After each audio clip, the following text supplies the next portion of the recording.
Big showdown, you have to imagine between these two squads who have had more time to build up synergy since Kespa Cup. Remember, Pays joined here, replacing Gumayushi. Otherwise, no changes here for T1. They were going through a slog of content, travel, all of that stuff that happens with T1 every year. Still dominated Kespa Cup with, you would have to imagine, less scrim time than most other teams, and it was through the bottom lane. This is a bottom-centric meta, and Pays is looking phenomenal so far. I know I almost feel like I've overdone how much I've hyped this guy up, but the difference between how he plays now and how he played in the LCK prior on Gen G, it's something different. Yeah, he certainly demands a lot of respect, and he controls the bottom lane very well alongside of Korea, but now we got Kanavi back in Korea alongside of Home, who came back with him. And Guma is with this team, another guy, multi-time world champion, and alongside of Delight should be a powerhouse in their own right. We'll have to wait and see how they develop over the course of this year and the LCK Cup, 플레이를 많이 as they 보일지도 should 모르겠다. be 뭐 fantastic. Guys, 업그레이드라고 we have 말은 an 많이 interview ready. Let's 하는데 hop into that now.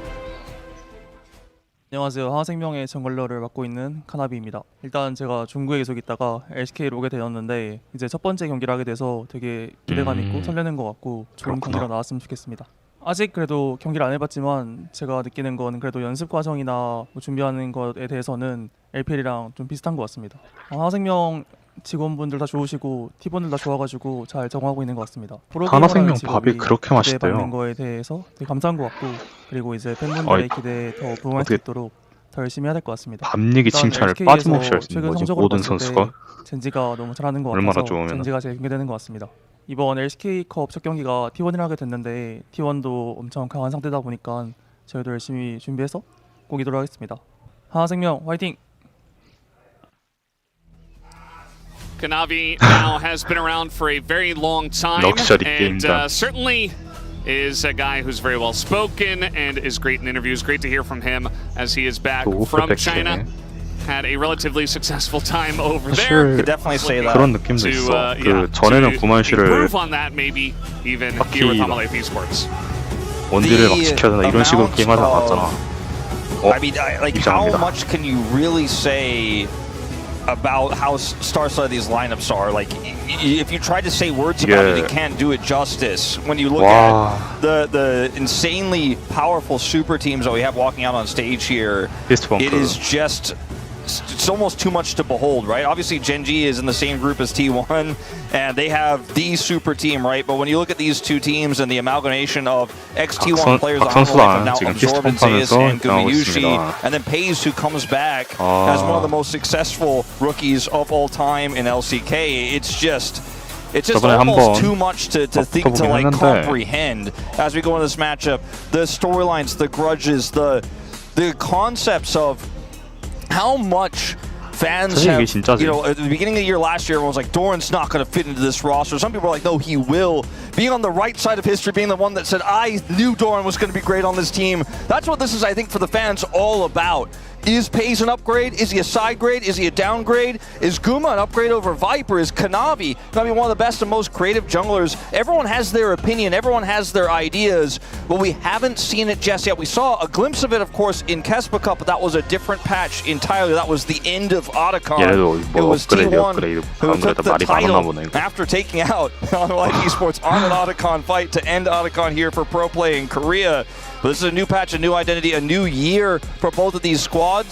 업그레이드라고 하긴 하지만 이게 또 메타도 바뀌고 다른 상대한 선수도 바뀌다 into 보니까 LCK. 어떻게 The 될지 모르는 expectation is 거지. both these teams will be in the legend group where they'll face off multiple times there before the playoffs, and maybe even internationally. Gen G looking like potentially the top dog here, but these two teams have so much to prove in this grudge match right here, right now.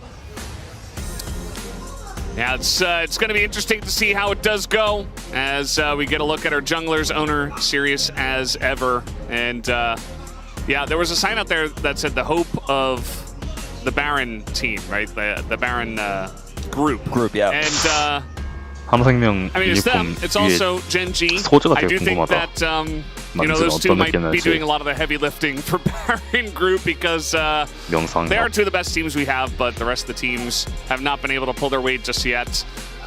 Very curious about the form of these two mid laners as we go into 2026. Faker obviously was great at Worlds. He's always great at Worlds, but now we're making it back into LCK Cup, into the grind, you know, and it is their first time back here at LOL Park. After a while, I mean, I guess he did play in the season opener event too. Sure. And I mean, Showmaker was the guy for D plus Kia and 구만씨는 사실 이번 even though he didn't end up picking up the POM today, has been kind of the face of D plus Kia, outperformed both of these mid laners in terms of individual play at the 페이지를 못 바꾸면은 I think we're still going to see this play through bottom side. Doesn't necessarily matter if their form isn't at top tier because they can play utility, and that's what both of these players have been more recently known for. Even Zeka pulling out the Galio so much of the early parts of last year, showcasing that his champion pool has evolved over time. I think when you look at the difference between Owner and Kanavi, their playstyles could not be more different. Owner has a refined pool. He has champions he is insanely good at. He normally gets to play them because there's so many other bans you have to do against T1, against Keria, against Faker, and regardless of the top laner across the years, against Zeus, Doran, right? So he's had so many opportunities. When you look at Kanavi, he's not the guy who's like playing his first game of Mundo on stage, like not knowing what the abilities do. Like he's like, I was the first one to play Mundo. I was the first one to test it. I have tested and tried everything. His champion pool is considered to be larger. Being a jack of all trades doesn't necessarily beat the refinement of Owner. That's what's so exciting about this jungle matchup to me. As Life Esports did have right of first selection. They'll choose first pick, and T1 will take blue side. Yeah, not a big surprise. I mean, we've had some teams trying to experiment, I want to call it, but I think this is what we're going to see the majority of the time. We saw some second pick choices yesterday. I was not a big fan of that, regardless of their strategies. Let's get into it, because it's very awesome to see you know, all the teams get their chance to play their first match. 이번 뱀픽도 그러니까 이번에 새롭게 많이 바뀐 것들이 많아가지고 뱀픽도 많이 바뀌었을 거예요. 전년도에 비해 가지고. It was like this is Valdez's one where he's like, 전년도에는 웬만하면은 막 돌진 나오면 뽀삐나 아니면 탈리아 골라가지고 막고 이렇게 가능했는데. And she did Glow Park, and then well, we'll have a little bit of a. 아타칸의 유무 차이에 따라서 또 다른 거는 다른 느낌은 Whenever Wolf is on, it's 전년도 아타칸 있을 때는 게임을 뒤집을 되게 편했어요 그런 게. 근데 이제는 패치가 돼가지고 한 번 승기를 잡으면은 웬만해서 T1이 하나같은 강팀을 승기를 꺾는 게 쉽지 않을 거예요. 그러니까 역전을 기대하기 쉽지 않다는 거죠. The game that had to be like delayed before we decided for a while we were gonna have pre-recorded. Like I wasn't there for that day. That's like the biggest pause I've dodged, and to be honest, I was pretty thankful for it. Although watching the game at home, you know, it's your day off, but you still gotta lock in. I was kind of like, when do I need to lock in? Should I go for a run? I'm not sure. All right, well, no DDoS, no issues here. The draft is remade. So as you were saying.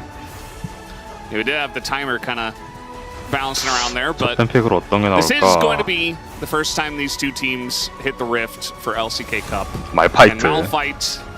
최근에 is 정글로를 많이 쓰고 있는 I just think that 패치한다고 들었는데 정글도 have 탑식보다는 정글 의식일 거예요. 정글 말파이트, 정글 제이스를 의식해가지고 변할 거예요.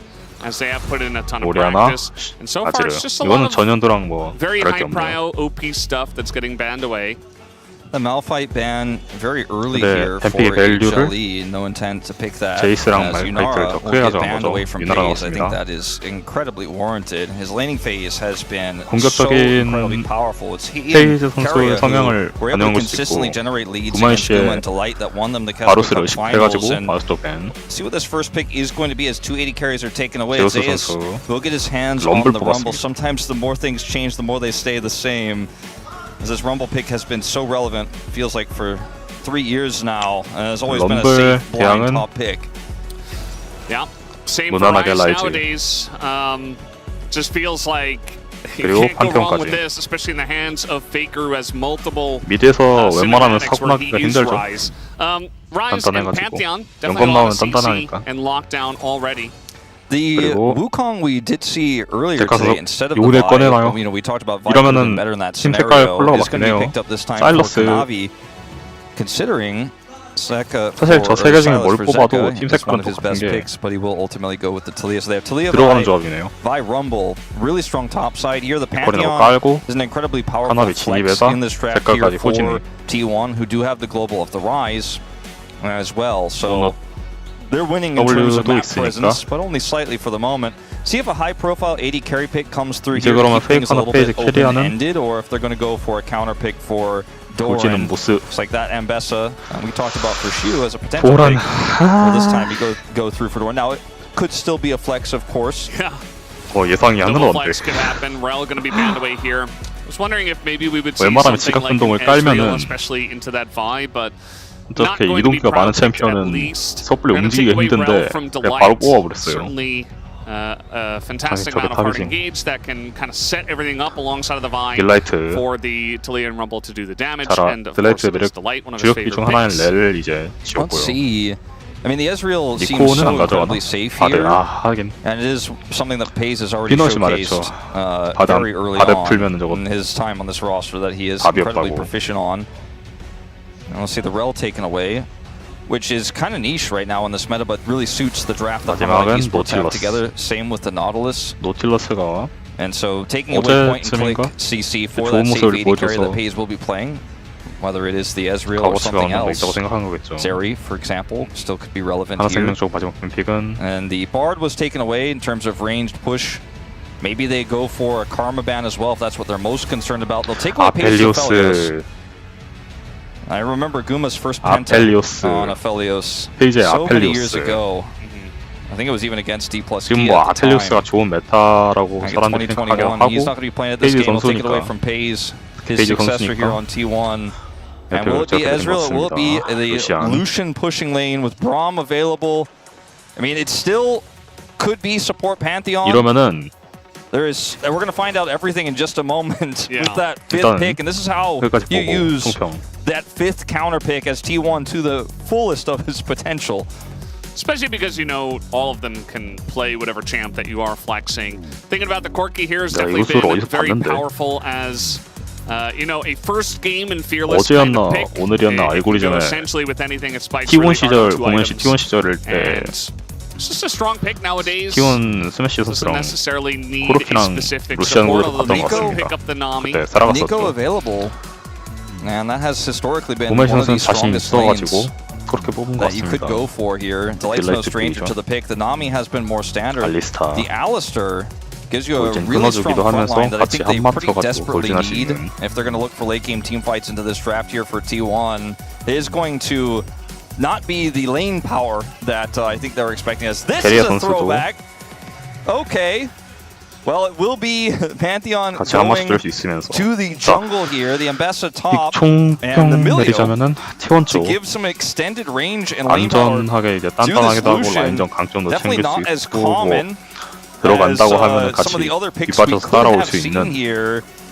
And it is going to be not that useful in terms of ult here either into this draft. I mean, there are some CCs you could absorb, 카나비 but 들어가자마자 제우스랑 제가 바로 붙어주고 딜라이트도 같이 붙어주고 고메시도 붙어줄 수 있어요. 고메시 원래 되게 공격적인 선수는 아닌 걸로 알고 있거든요. 근데 고메시가 저렇게 하면은 궁으로 견제 넣으면서 발키리로 들어갈 수도 있고 빠질 수도 있어가지고 구멜시 선수의 그 특징을 잘 살린 것 같아요. For sure. I think that especially that extra range, and nowadays the Lucian building Essence Reaver as it has been changed back. I think that they have tried to find an angle to make Lucian the main character, as you were alluding to. And this is certainly one of the ways to do it. You've also got Milio, who is ranged into Alistar, which can give Pays a little bit of extra room in that lane up against Guma and Delight. So very curious to see how this one is going to go down. The drafts have been selected. We're getting ready to jump onto the Rift here for game number 1 of T1 versus Hammerlight Esports.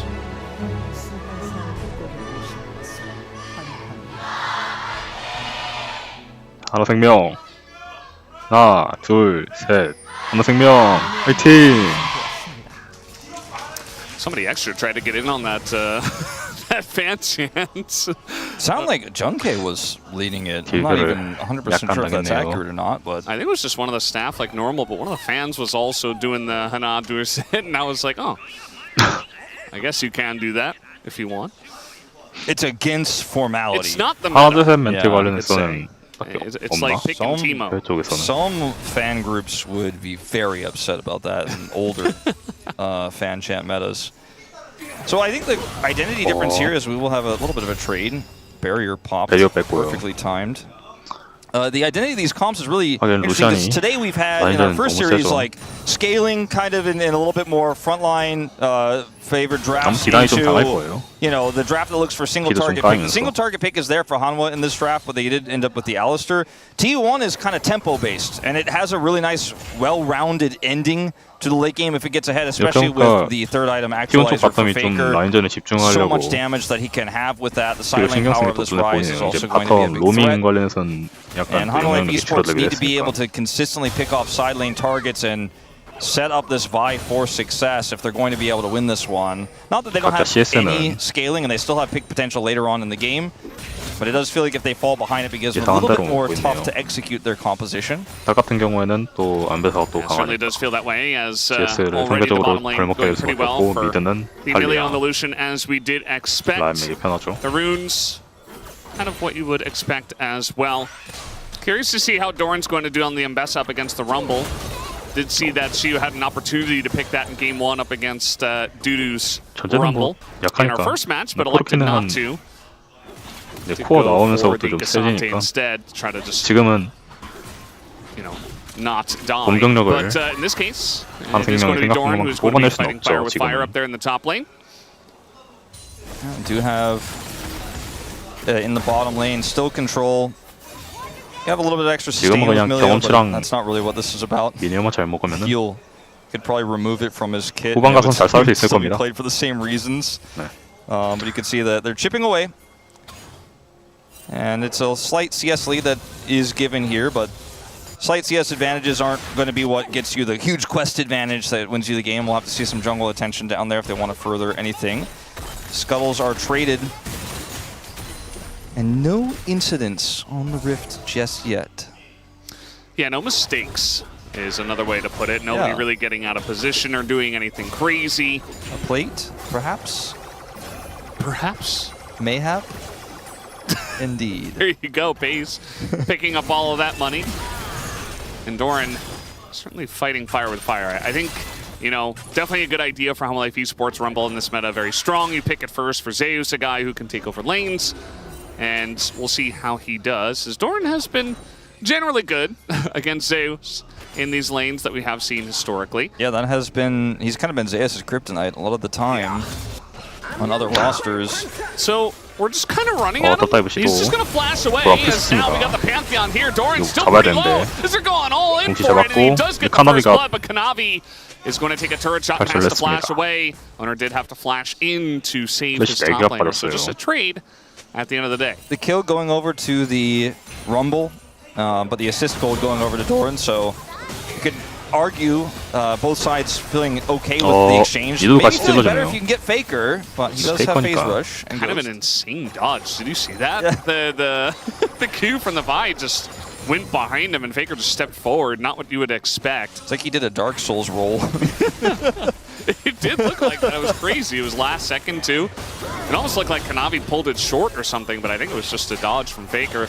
Delight tries to go in for these trades, but I don't think you're really ever winning that, at least this early on. It's like you have to use your health, though, otherwise they get more damage to the turret, they get more plate value. You have to kind of just sacrifice your health to try to stem the bleeding. It feels a lot of the time, and if you do have unsealed teleport, oftentimes that doesn't even feel that bad. They will be able to sync their backs here now.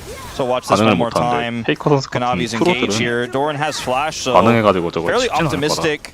Does flash the knock up there, or the Q, but does end up getting the damage from the Rumble in from the tank, and it's a trade of kills. The Rumble picking up the gold means that maybe he could try to further this advantage or further an advantage later on. He is behind in experience at the moment, did opt for that ignite, as Rumble doesn't use the shield that well. Yeah. And certainly going to help him get even farther ahead in the lane. He's able to utilize it here. Saw Owner kind of dodge out of the bush from the missile right before they were going for the dive. It almost looked like they didn't think that Kanavi was there, and he wanted to try to set up kind of a 2v1 if Zeus was going to go for the one-on-one dive, but ended up being a little bit late and had to flash in to try to save the play. So one of those small little things that did happen. Faker is trying to gank top, and Zeus does not have flash. So yeah, I mean, this one-more play could absolutely work. Trying to bait him in. There's the warp and an easy lineup for Doran to set it up, and Faker with the gank in the top lane. Zeus trying to turn it here on the Doran. It's not going to happen, and Doran even gets given the kill on top of it all. So a very nice setup there from Faker. And Zeka doesn't even have a crashing wave here into the mid lane. Faker loses very little for this. Just his ultimate is all that he expends. Zeka does not match the rotation. It's just a little bit too slow for the Weaver's Wall. And I mean, I don't want to chalk this up. I mean, he does get a plate ultimately here. It's not like he got nothing, but definitely not equivalent. I don't want to chalk this moment up to Talia being bad. We just are seeing Talia's kind of late to the play so far here at LCK Cup. Just not able to actually make those early plays successful thus far. Trying to go in once again for a trade. Pace and Carrier will take that every time of the week, but this time Kanavi is here with Flash and ults available. As now the Pantheon coming in, Owner trying to make a play to help them out, but essentially disengaged. So not much going on there, but it's still going to be a good trade here for Pace and Carrier. This is, you know, essentially what we expected with the duos and the draft, the way it did go, and that last pick, counter pick, essentially being held for Carrier. One of the best guys to give it to, I would say. Yeah, absolutely. And I mean, they are really running this bottom side. Owner gonna have a jump scare on him taking out those Raptors, but he was not able to get in there and get any kills for them, but was able to match Kanavi's rotation, and is kind of impacting both sides of the map at the same time. Comes over there, covers for them, allows them to grab that second plate. And this is just, unfortunately for Hunter Life Esports, bit of a deficit, but not by any means here in this game. Nobody's died in the bottom side of the map. It's not like they've lost this turret or anything. There's not been crazy dives that they've failed to defend.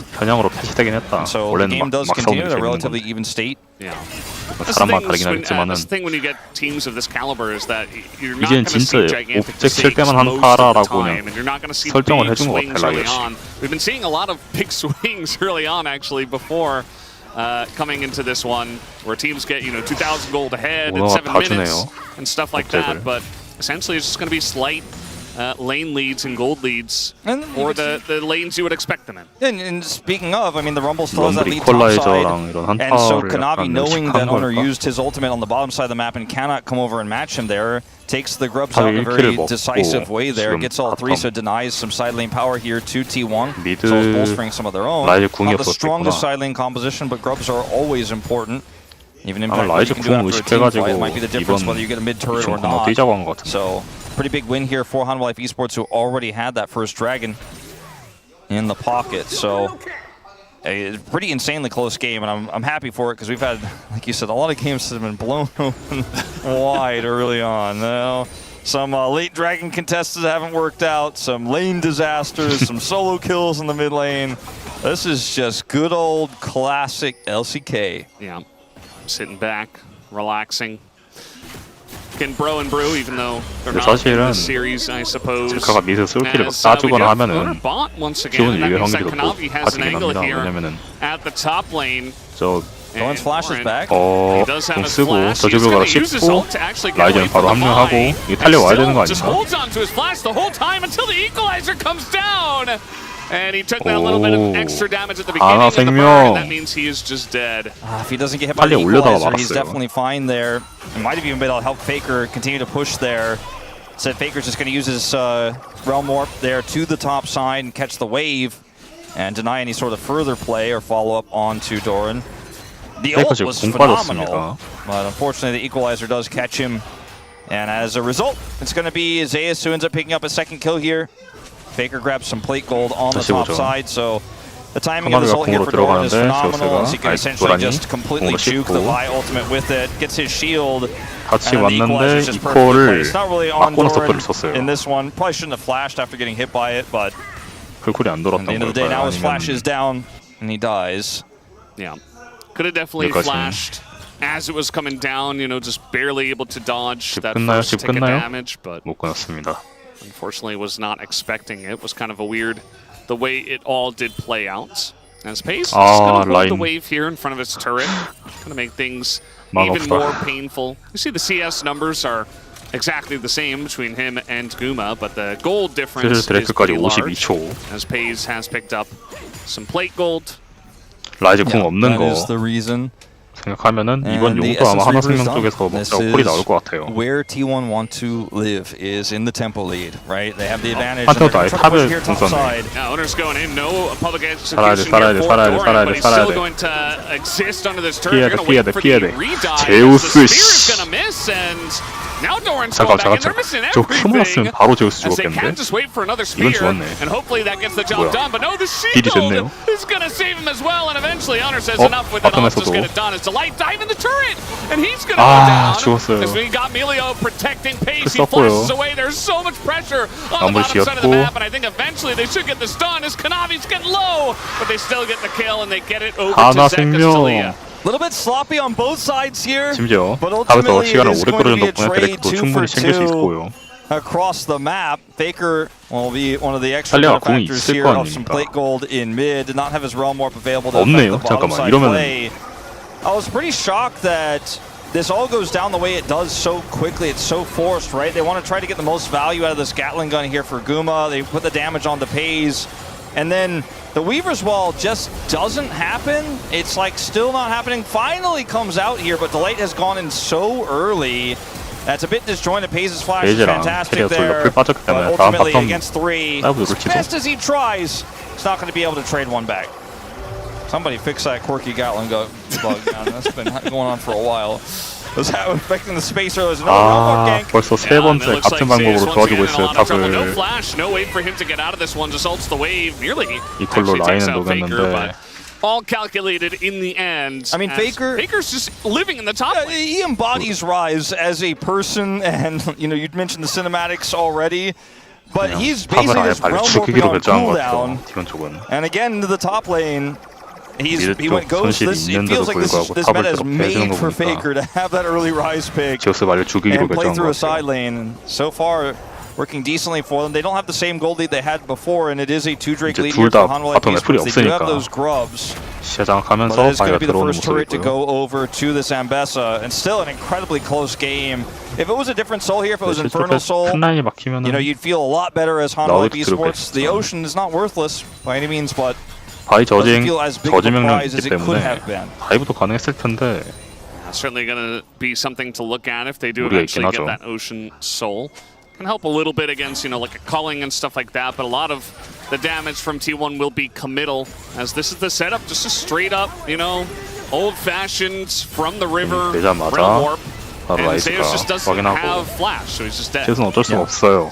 And Zeka was trying to control the bottom brush with control vision and was pretty far away. Faker took his opportunity to roam up and find that realm warp angle. And so that is that. Gold lead now up to 1,200 here for T1. As that turret goes over. Vandal pipes built here for Delight. As we do have Shurelias instead of any of the healing tech. And they could have gone for here, which I do like, because speeding up this composition will definitely make it a lot more potent, and they can snowball a lot better with it. Essence Reaver, no longer an item advantage over Guma, but still incredibly strong at this moment in time for Pays. Dead even in gold, really, between these bottom laners, but the spike is there for Pays. Guma's going to come online a little bit later. Yeah. I mean, it's that second item. Still props to Guma and Delight just being able to get out of what is a very annoying lane for the early parts of the game, and then eventually hopefully scaling up to see exactly what Corki can do. As we do have, well, we had Kanavi. Oh no, he's going to stick around actually. Maybe thinking about going in onto Doran, as Owner is nearby. As it's just going to be a straight up 2v2. The equalizer pretty good, but not good enough. As ends up being just Owner getting there first, landing the CC, and unfortunately Kanavi couldn't do much after his lane mate died. Yeah, I mean, Owner shot first, and that's the end of the exchange there. Just cannot win it alone. First him down so quick. This is that Essence Reaver. And it hits. Got to be careful when he doesn't have his Alistair nearby. Looking for the knockback here on Akaria. It's going to get him to use his ult at the end of the day. That was actually a lot committed to defend there, but it is successful. And you know, the ultimate there from Keria comes out, but you could really feel this Milio Lucian combo at work here in these razor thin margins where Delight just isn't quite there to peel. And he's like, I'm going in, I've got barrier, and I will just push Guma out of the lane. Shove this wave through. Doesn't get a kill, but man, they have a lot of silent pressure. Look at the top wave, bottom wave was controlled again by T1. As Doran is like the target, man, get that Gatling gun out of here. Thanks for 아까 전부터 도란이 공 맞추는데 성공하면은 무조건 뒤에 하나가 떨어져. From owner, as you already pointed out, you basically explained this already. They strike first. That Gatling gun on silent mode, man. It's a theater in here trying to enjoy the game. Well, they do have 2 items now for Pays as he gets the Navori Flicker Blades, and now the Lucian even stronger. 이거 새 시즌 된 다음에 한 게임 3판 정도 해봤거든요. 잘하는 정도에서. It's item by item, especially because Guma has not finished his 아칼리 Mana and is pretty far away from doing so. They beat him in though. Pays in a lot of trouble. 페이지가 녹아버립니다. 와. And even with Owner coming in, not able to save him. The TP not ending up doing too much, but at least pushes Doran away. Let's see what choice they make here now, because the Herald has spawned. Dragon's up in 25, but it's not up yet. So this is kind of awkward. They get a really nice punish here, but what can they use it for? I mean, the gold itself is really nice. Pulling that Lucian off the map is going to give them prio. It looks like they're looking for Soul Point here. Let's see if T1 opt to match, because Faker does not have teleport. Obviously, took the Ghost. He doesn't have his Realm Warp. He's still in the area. As this is a really razor-thin margin that Hanwha Life Esports had as Pace is running over, and it looks like they will just get this Dragon here. 구마시가 먹어줘야 되는데. Potential contest. You know, we'll have to just wait and see if they go for the fight. 오너가 진짜 스틸리. 들어왔나? 알리사 들어왔고 이었고 오갔다. 와. A bit of a bonus treat for Hanwha Life Esports on top of the Dragon. 연결 좋았죠. They pick up the enemy jungler as well. This is a huge win for Hanwha Life Esports. They get the Soul Point, they get the kill on the jungler who's just, you know, trying to see if he can get a spear steal, and is unfortunately just a little bit too close to the sun. Doran will be able to avoid this shove, so he's going to be totally fine, but T1 with the recall timers are going to try to rush down this Herald despite not having a jungler. It looks like it's going to work out for them. There's no vision on this either. As we go back into this, Pays steps forward here. Kanavi off vision. And they had control vision in the river. They thought that was enough, but the engage range of the Vi a little bit higher than I think Pays calculated there. So he ends up going down, and this leads to a Dragon take. Now T1 look for an optimistic contest. Like, is there an angle here? Not really. Owner drops the spear. It gets dropped on by Delight. And there's just too much CC here. Puts up his shield, but can only delay the inevitable. Yeah. Delight's Alistar. You know, they banned the Rel, they banned the Nautilus, but the Alistar comes out, they work their way through lane, and now he's just going to be a menace the entire game. 사실 이건 엘더랑 바론 그룹에서 보는 거는 DRX가 진짜 and a very safe one at that, because of course it is 이겨준다? Bit of a back and forth in terms of the goal difference over time, but now we're very much even in this game in terms of gold. Hanwha Life Esports though, 3 Drakes plus 3 of the Void Grubs. 한 번이라도 바꿔주면은 feels like 엘도 they are 우승이야. slightly ahead at this point. What I think about most right now is what can Faker get done in the next 3 minutes and 20 seconds, right? Because he has the Actualizer as his third item, likely. Like, we've seen a few different variants, but probably will build it. And of course, those Rod of Ages ticks will come through here in just under 4 minutes time, and then he'll get an extra level. And he's going to be a big secondary damage threat, because Pays no longer ahead in gold, but still feels like he's ahead in terms of his power level right now over Guma. A lot can go wrong. Obviously, you can overstep and get caught in the mid lane, as we saw just moments before. But T1 do have this rise to kind of round things out. But one more lost team fight. The Ocean Soul goes over, and it starts to feel like Hanwha Life Esports kind of have this game in their hands. They can control the map with the amount of control they'll get from said team fight. And Silent becomes a lot easier with that Ocean Soul. And then maybe Faker's win con doesn't necessarily come online. They're going to go ahead and drop this Herald down now and look for mid turret. A lot of members of Hanwha Life Esports here, and the potential wall for the deny. Yeah, Cullen comes through. There's the 막아라, 체크하. It is going to be timed, actually. Okay, well, not quite as good as what we saw earlier. I guess he was scared to actually hit the turret, you know? Like, he saved it. He didn't allow it to run into the wall, so he's going to keep HLE here for a little bit longer, but he's not going to do what we saw earlier from Career and actually ram it into the turret. Ultimately, a successful defense here for Hanwha Life Esports. They don't even get the crystalline overgrowth block on the turret. Hanwha Life handling that very well.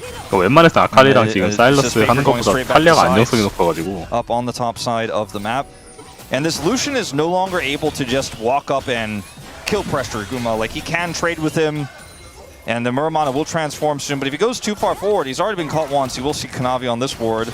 We'll think twice about pushing up any further. 슬슬 but now, Hanwha esports have stabilized. You know, the 2-item spikes here for the Corki. 역전이 힘들어가지고. Guma's probably sitting on a decent amount of money. He's backing right now.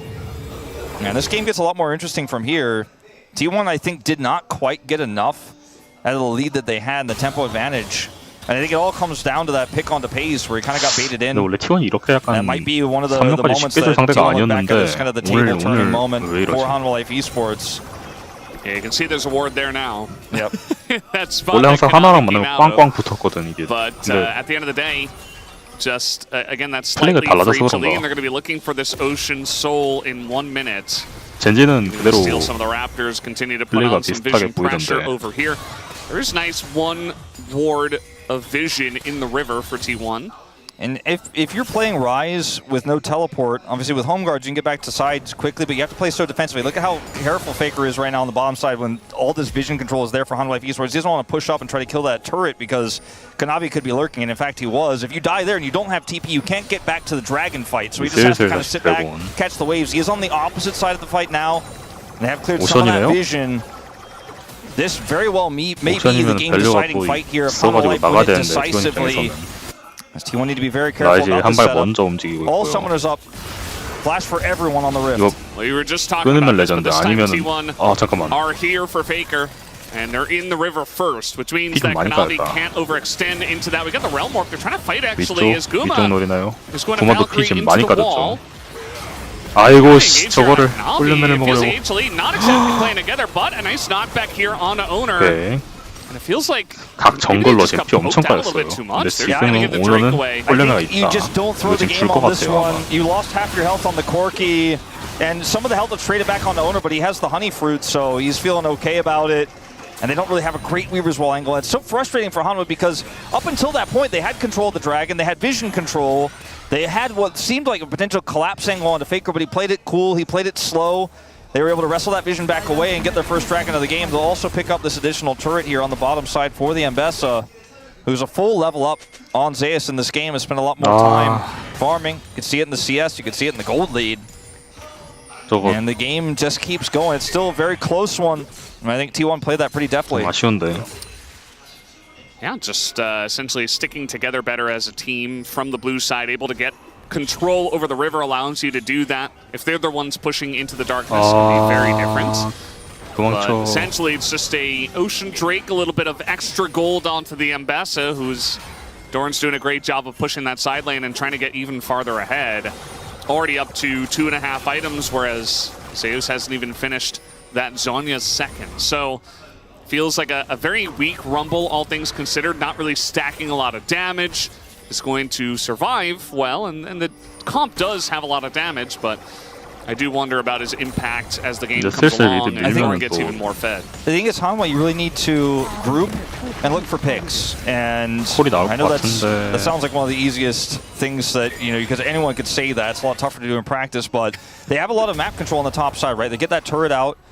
And essentially, if they can play through vision control in any pocket, like, for example, the control they have over Baron right now, which is the next relevant objective, becomes a little bit more difficult for Faker to farm it up. He is going for that Actualizer third. You can see the chapter in his inventory. It's going to take a little bit longer before he finishes that one. That's going to be such a huge spike for him. The LDR is done for Pays.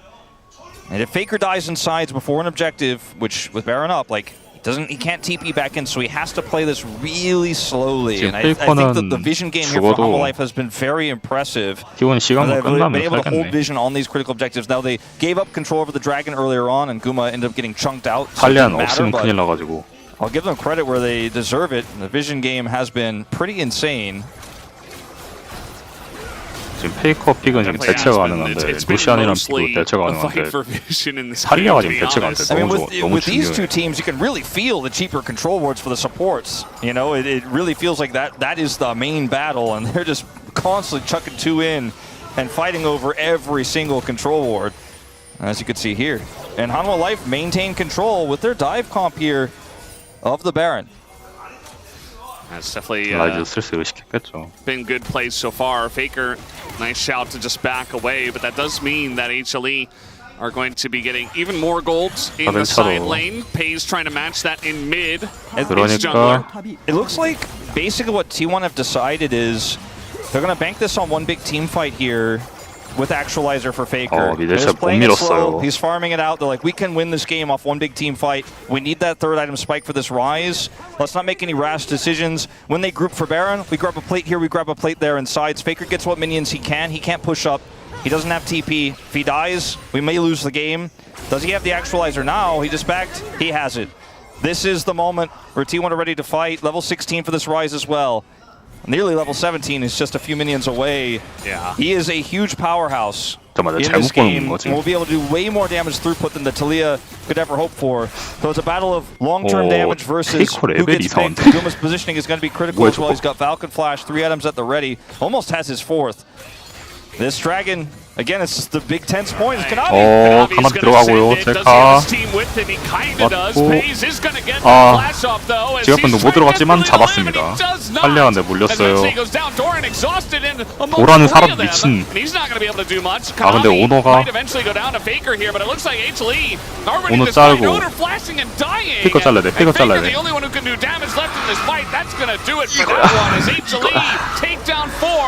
바로 May have been the game-ending moment. 들어가. Faker trying to do what he can at the end of the fight, popping the Actualizer, trying to burn those health bars, but Pays was blown up in an instant. And it doesn't matter if there's no Zonias for Zeus, you know, in these types of situations. Equalizer will be enough. The follow-up for that ult from Kanavi will be enough as he flashes at max range on the Pays. Caught out once again, just alone. Really nice flank angle he picks 오너 up. 끊자마자 That's 바로 Baron 페이커한테 for 딜 HLE, 입증시켜가지고 and that should be map control for this upcoming Dragon.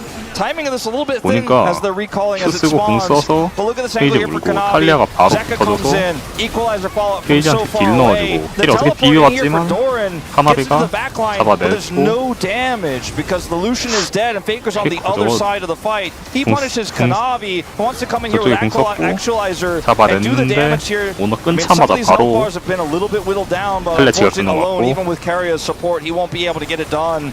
Great play from Kanavi. They're looking for that 바로 Dragon. 오션 This is 드래곤까지. Soul for Hanwha Life Esports. 오너 Heavy owner, no 벽 때문에 못 flash. 가요. His spear can't reach from there, so it's just Ocean Soul for 클런치까지. HLE on top of the Baron. 옥제 클런치까지 완벽했다. And that one fight just got them so far ahead. They used the dive onto the Lucian, and T1 assuming they can keep Pays alive on the Lucian with the Melio. Not against this comp, it's not gonna happen. And that just means that HLE are in a very strong position. Now looking to push with this Baron. Looking to go down the bottom lane here. No wall available. Faker up doing the Wolves or something. He doesn't have his TP. He's the only one not here, but they weren't gonna defend at this turret regardless. And Hanwha Life Esports, I think, are right to not look for a split. Instead, to just group and look for one inhibitor at a time. 원거리 지금 손길이 스파이로만 하면은 제카 있어가지고 좀 편하긴 하죠. on one area where you can look for that single target blow up. 제가 분명 아직 안 You can't 빠졌어요. walk up. You have no flash, and this inhibitor is free now. Faker is going to be able to get an 너무 return to 좋아. mid. But I think that's really the only play for him. 여기까지인가? In fact, I thought it 페이커 was 또 lower. He might not 밀어놨구나. even get the whole thing. It is 콜 2026, 나왔겠네 그러면. I guess I will Wolf watch me do this. Let me press all my buttons. 노상 미친. Clear this wave and then do massive damage to the turret. He will ultimately get it, it looks like here, but it's just not an equivalent 그치, exchange 믿으면은 다 이쪽으로 on the map. 또. Barely gets it calculated. Close. I mean, they were definitely considering. 이거 They're 이거 gonna pull the 잡히면 trigger 사실 here. Zeka gonna keep them around. Even gets the knockback. 이거 잡히면 I 사실 think Faker 페이커 gonna have to try to realm warp out of this one or 살면은 just 또 actualize his way out. Nearly kills 미친. two. He gets the kill on a Zeka, and he just barely doesn't get away. As Kanavi gets there and shuts it down, but at least he took one with him. Yeah, that is going to stifle a little bit of the power here for Hanwha Life Esports, the remainder of this Baron, but 아 they got 미치겠다. what they were really looking for was that one inhibitor. The composition siege-wise isn't that strong in terms of, you know, clearing waves and then just pushing the turret at range, but it is really great at grouping and looking for kills. Faker just said, I'm not going to have any part of that. We're going to lose that inhibitor no matter what. I'm just going to send it down the mid lane. Gets a kill back, gets the turret the last possible second. Pays now picks up IE as his 4th item here to match Guma. But the map control is so 이번 시즌 important. 사실 And, you know, you 정글러들이랑 can look at gold as well. Watch Faker actually real quick. Actualizer on 3. Third item, third hotkey. 와. He's gonna press it, and I love how you put his actualizer's way out of here. Because that is exactly what happened until he ultimately does go down. Here's 이걸 또 살려고 했는데 아이콘 날았습니다 실은. It was very close too. Like he almost got out of there, but at the end of the day, as you mentioned, it was kind of like a little consolation prize for Faker. He gets the inner. He does get a kill on his way out, and yes, he's strong, but it just feels like the 80 carry difference in this one in terms of how fed Guma is and how much protection he has, and it just feels like he can essentially do whatever he wants because not only do they have a very strong front line, but they also have tons of engage that takes all of the focus off of the Corki. And if you try to engage as owner onto the Corki, first of all, it's going to require a lot more map control than what they have. But he can just Valkyrie you into the middle of the team. You don't have that same follow-up necessarily with his draft, as Kerry is playing an Enchanter. You have the Ambessa, but this is just so much control over the map, which makes it incredibly difficult to walk out here as T1. They can use these, you know, these buff wards, the name is Phaelites, to try to see, but I mean, they're coming. They know they're coming, but there's nothing they can do to stop the siege. They're like, all right, I can see you're coming, and now puts up the shield, but again, the CC lasts for too long. He does flash away and actually does live. Lots of damage is going on in. As now Doran. Faker is right there. They've got Pays. They have the front line, and HLE are just routed. They go a little bit too deep, trying to kill a Pantheon. And they are going to pay the iron price for it. Kanavi by himself behind everyone. He is absolutely dead. And T1 turned this game on its head. And Doran actually with the insane play there on the turnaround. The follow-up comes through from Faker. And I said they could see them coming, but there's not much they can do about it. But I suppose if they put everything into that Pantheon and he raises his shield, there is some play there for T1. They defend the inhibitor. They kill 4 for Hanwha Life Esports. And now the vision game is no longer fully theirs. As Owner's the one on the edge here, right? When you see this engage come through, you're like, all right, the Weaver's Wall's coming. And T1's back up. Equalizer's absorbed here by Carrier, pretty low value in the grand scheme of things. And then they put everything into this Pantheon. And watch this engage from Doran. So much damage goes through the pop the res. He gets into the backline. Guma gets burst down, and then with the carry showing up, your health bars just go from half to 0. Owner has his ultimate, by the way, still. Not necessarily really that needed for this cleanup, and Kanavi is just trying to buy space here. Is Guma the only one who lives? But we'll, you know, not feel great about how that one went. Kanavi going straight down to GA instantly. Yeah, I mean, you were mentioning how like Owner can't just run at Corki and press his stun and win a fight that way. But if they're going deep and they're getting out of position, you've got Ryze, Pantheon, even Carrier throwing balls at them. Like, there are ways for T1 to keep you around. This damage onto the Baron is not going to be contestable by T1. So it's just one fight that kind of gets them back in the game a little bit. But HLE are still in control of the map right now. They take the Baron and they're looking at Elder. Can they try to rush this Elder down or set a trap here? T1 have this little pocket of vision. The control ward on the Elder is actually so valuable because it means Hanwha Life Esports are like, I'm calling your bluff. Like, you're not actually doing Elder. You're just waiting here in the bush. Like, they're 100% aware. And now Zeus actually TPs to it and has a flank angle here for a big equalizer potentially as the rest of Hanwha Life Esports collapse in.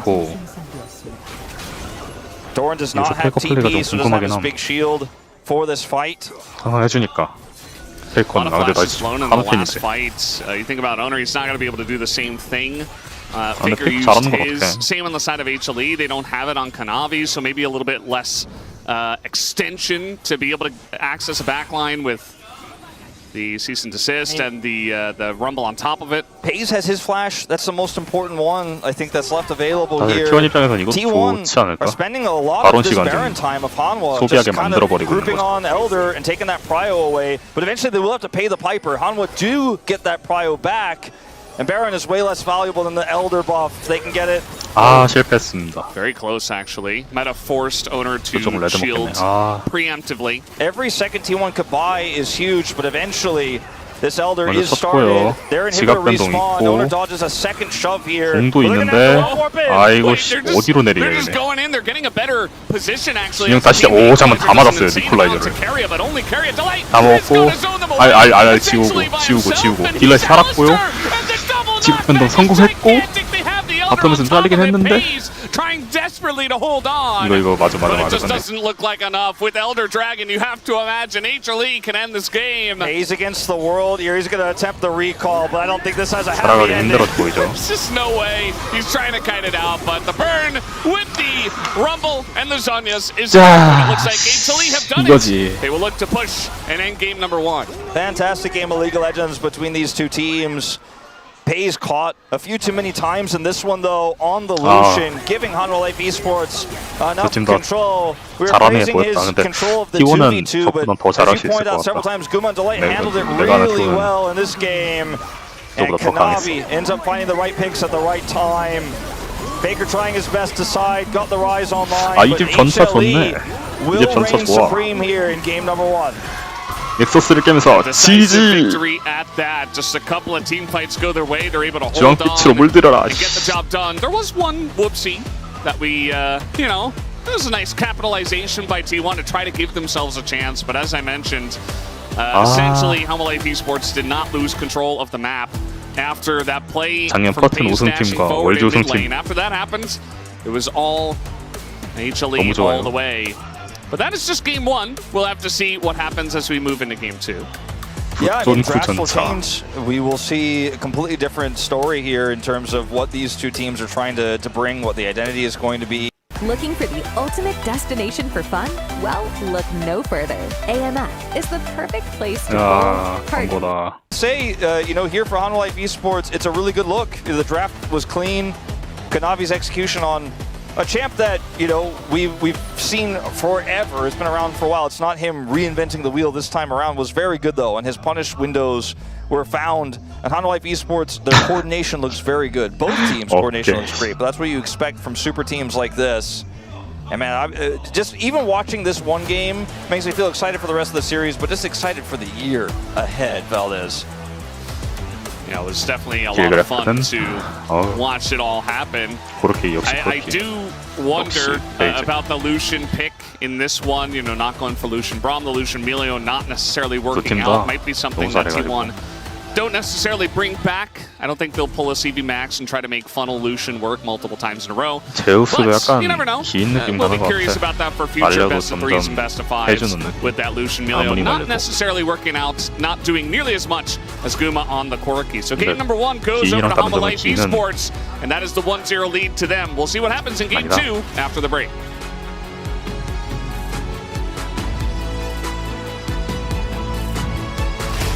너 치즈에서 보고 싶다.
한마음한테 너무 잘 봤음.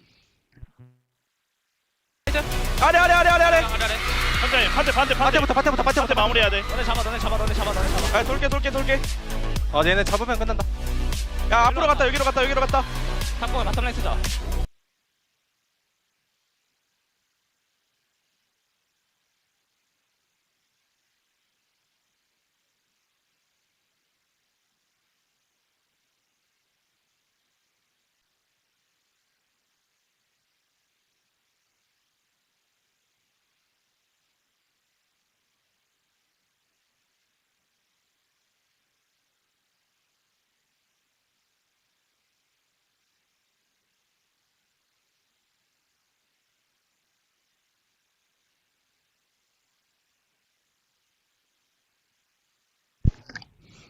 이따가 경기하면 다시 화면 전화하겠습니다.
아직 아닌 것 같긴 한데.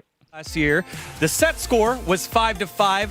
The game score was exactly 15-15. Crazy. Wow. But now 16-15, 1-0 so far in 2026 for Hanwha Life Esports. A great win for them. And it's a tense start. I feel like that game, there was lots of moments going either side. You know, you saw heavily Zeus being punished in the early game, and I thought maybe that would be enough to get them over the line, but some great team fighting from HLE. Yeah, I mean, especially from the draft, I was kind of concerned about their bot lane mainly because their bot lane matchup is kind of disaster for Corki Alista, because Corki, I think whenever you pick that champion, you want to fight for the early lane priority, and for Alista, you don't want to fight for level 1, you don't want to do something in the early game, you are looking for to do something more in the late game team fight, but those two together, I don't think that's a good combination. So I was really worried about them not having a great time on the bot lane. It felt like a lot of the plan for HLE was cementing tools to make the game hard for Lucian. You know, having the Vi.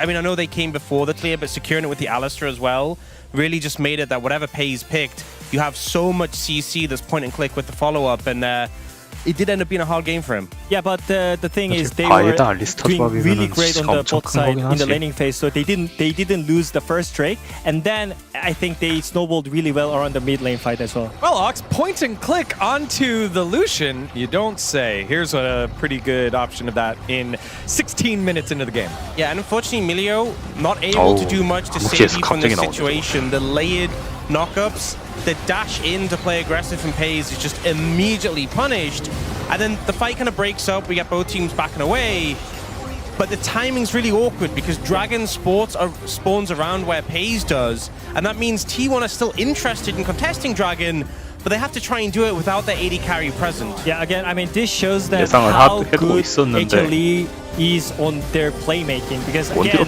I think draft is not optimal. As I said, I don't think this is good for their laning phase. But look at how Delight is good on this execution plays. You know, these are so close. Lucian is actually back on the fight, but by him making this play in an inch of play, you know, like he just made the correct play in really nice momentum right there. I think we saw them being really decisive in moments like those, and especially when the early game had been rocky. They had to be decisive to get back into the game. Yeah, the growth that they've made so far from Kespa Cup. That was their first time played together again. They did battle against T1. It split 1-1 in the early match. It went to Hanwha Life Esports, and then in the finals it went to T1. And you got to see some Delight there. If you're a Delight fan, you get even more love in this huge fight, and all starts yet again to a very similar situation for Pays. Yeah, I love the duo between Zeka and Kanavi, a new duo now that we're seeing. The buy goes in, we get the follow-up from the Weaver's Wall so that Zeka can be there to help get the damage. So AD carry down on the back of this play, but then the rest of the fight is still... Kanavi at the top of the screen, and he's still a very real threat. Yeah, we all know the Actualizer Rise can actually do 1v9 fight here, but look at here, Alisa got the stacks on, and he just flashed into Rise because he already knew that Faker is gonna come for this fight, and this was so clean play by Delight. I think Faker could definitely 1v4, but that was great execution by Delight there. I think the target selection from HLE in that fight was really excellent. I think at every point they knew who they were gunning for, and they just didn't give anyone on T1 like a chance to carry. And there was a fight later that they did end up losing, and it just showed there was a lot of back and forth in this game. But when HLE are locked in on the right targets, they really felt so hard to beat. Yeah, Kanavi buying a whole nother set of spells that Faker had to spend on him because of the Sundered Sky proc. Just a very, very close fight between these two squads that are evenly matched. But it takes a lot of ingenuity to get themselves a victory here. And you guys wanted to point out something about the support role here. Yeah, this can be a fresh idea from Keria because there is a change on home guard,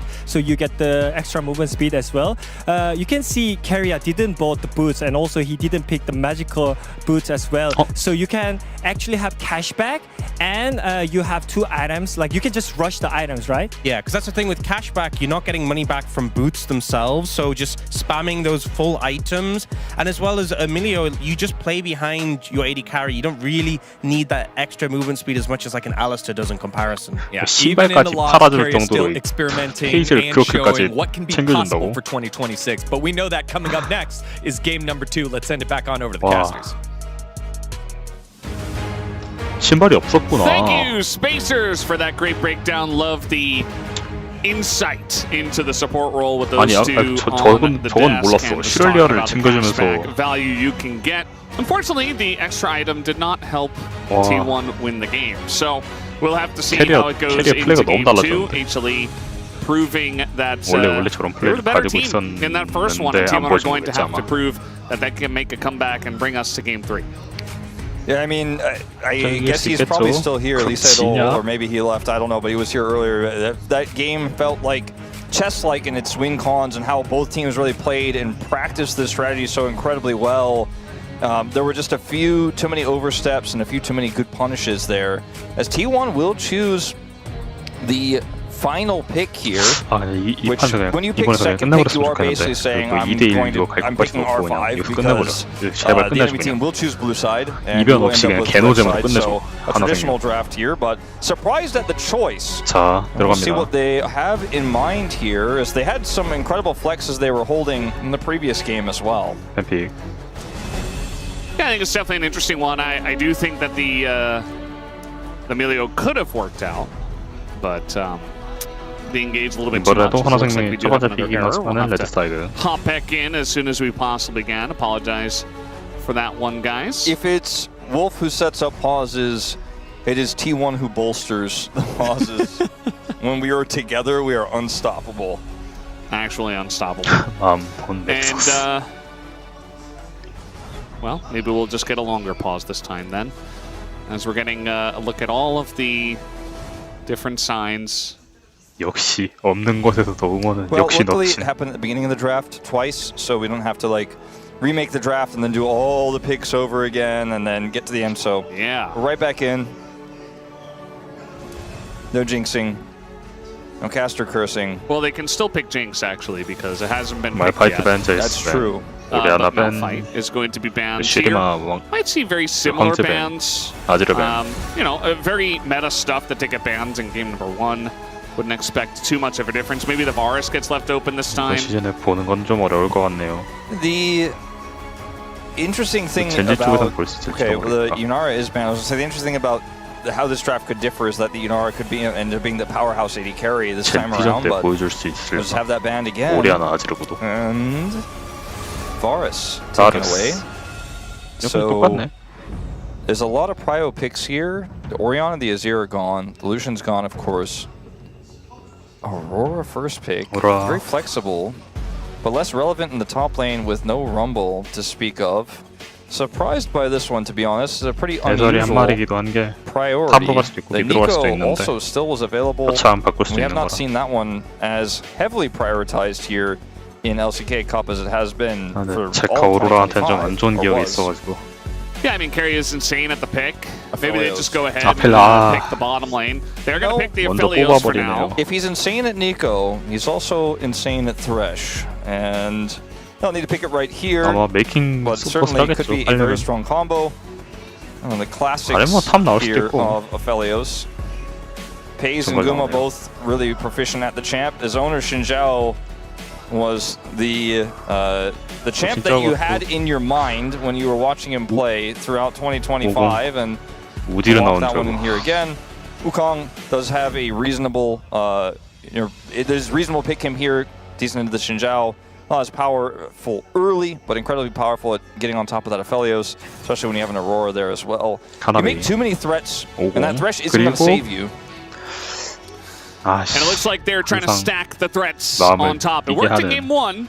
And Rakan, I mean, going with the Wukong, we always talk about this duo, is insane. So 라이트. if you're looking for backline 뭐 access, 미드라칼라는 픽도 있긴 하지만 aka 그건 거의 안 쓰는 Aphelios, 픽이기도 who 하고 is not the most mobile, 설랭용 you pick something 픽이니까. like this. Now they need an answer to it. They need some kind of front line, or maybe that Thresh you were talking about. Something to get Aphelios to safety. I think if they go for Thresh, they probably want something else that wants to kind of walk that fine line so they can get double power out of it. I think it's probably going to be banned if it isn't picked here. They go for the Lulu instead, which empowers the Xinjiao. We've seen this so often, this combo. Usually with Zeri 예, 백파 instead of the 때문인지 Aphelios, as 아니면 he hasn't really 그 been in 원딜이 favor for a 바뀌어서 long 그런지는 time. But with the 모르겠는데 changes to crit, he is incredibly powerful right now. 이렇게 Even though, yeah, it was 원딜 hotfixed. Some of his 원딜 lethality, that 기 wasn't really 살리기 the 메타가 main 아니야. part of why he was back in the meta, although it did make it very funny 구마이시랑 win rate for a 캐리어랑 little 적일 while. 때는 저런 거 못 봤던 것 같은데. Let's see what Very funny high number. Yeah, Yes. very, very high 50s. Let's see what gets banned here now, because the identities are once again clear. 그쵸. You know, the scaling of Aphelios, 제카도 and then the team 있다고요. that tries to kill 이상하게. the Aphelios. And 후반 세트 더 Yone, 강해지는 pretty good 제카 at getting 요네. on top of him, killing the Aphelios. Zeka's very good at that champion. Zeus also very good at that champion. And they 제카 have AP 요네가 in the top 은근히 lane 크게 기어서 already, 그랬죠. or at least in a lane. Because I suppose Zeus could play 근데 it as well. 저것만 When you have 잡았다는 Zeus and 세첩이 Zeka 약간 and you have a flex 깨어나. Aurora, it's like, you know what? Just get rid of that. That's 선수가 a safe call. Just ban it. Galio. 갈리오. Going to be denied. And you think about Galio with the 갈리오 나오면 Xiao, 요네로 definitely a good 상대하는데 combo, 요네를 something that I think 밴드버렸으니까 Earth's played 갈리오도 many a 밴 거겠죠 time. 뭐. It's fantastic for keeping Pays alive on the Aphelios as well. So that's Instaman. See what comes next here, as a lot of dive picks have been taken away. I mean, it's really up to whether you want to deal with, because it's so difficult in this position. You're like, do we ban for Zeka's champion pool, or do you ban for Zeus here? They ultimately end up going with the Gwen ban, 저렇게 which might 밴했다는 거는 indicate that we're going to see a tank top. So the Scion gets banned in 둘 다 response here. 견제를 했다는 거겠죠. I think this is a safe call on both sides.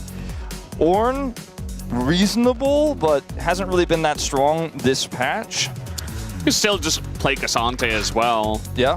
Which 칼리 is 나올 kind of the 만한데. next tank 아 on 근데 the line. 저거 롤로 있어가지고 나오기 Can 쉽지 pull a member away from the 사일러스? Aphelios potentially. The Rek'Sai is available for Zeus. And there are other picks that he is really well known for. Like he could play into the Cassante, for example, the Jax, that new Dusk and Dawn build that is very popular right now. Again, assuming that the Aurora is going to be able with the Cassante now, I think it becomes more likely. Oh, another one, by the way. Yeah, I forgot about this one. They do this one a lot, the Cassante in the top lane. This is incredibly popular right now. A lot of people are spamming this. 잠깐만 그럼 탑이랑 원딜이랑 됐다. Honestly, you know what? Another one he really likes into Cassante, as it turns out. He's got a few of these. This is why blinding Cassante and Zeus is something teams don't do. 어떻게 하라는 거냐? Saw that Neela come out as well. 아, 탑미드 그럼 확실히 It's 나왔네요. not necessarily your classic AD carry, but could offer even more lockdown. I mean, to that backline. If the Gnar is set and they go Neela, all 5 champions are primed to kill that Aphelios. He's got caught enough already. Now, surprised to see Guma pull out the Ziggs here. DPS가 부족하지 않을까 It's not a pick 싶은데. he was known for in a very Ziggs-centric 그건 meta. 어떻게 따라요? But it is going to be great follow-up to all that CC. DPS가 없는데? Yeah, you know, Guma, hopefully given the time, I would love to see another crack at the Ziggs, because as you mentioned, I think this is a great spot for it. A very common pick into the Aphelios. Now we're looking at Faker's pick. I mean, when I saw the Gnar, I think part of why they didn't lock the Gnar, I was like, no way Faker just plays Silas here. It's another front line. They've got triple for it. They've got decent ultimates to steal. I mean, really, a lot of great ultimates to steal that'll scale well with the AP that Faker's going to be building. And picking the Gnar into this Cassante means that you're going to have a fantastic lane. You're going to have pressure up there on the top side, which means you can put your efforts on focusing on the bottom side, where Ziggs will also already outrange the Aphelios. You get to level 6 with the Wukong, you get through that tougher part of the early game. You feel really good about this draft, but Silas is going to be stealing that R ultimate. He's going to be looking for an insane amount of frontline without it, and they can use it into an additional engage tool to set up pays. He is another wild growth target to get on top of the backline, or just help peel in the front line for this Aphelios carry. Man, these are some banger drafts. Like, both drafts are incredibly strong. I like how Hanwha Esports set this one up for their early control. Get Kanavi to 6, but Silas was kind of a masterclass in the final moments there for T1. And I hope we get another close one here. I hope we get to see Elder again. Might just happen. Definitely like this draft here from the side of HLE.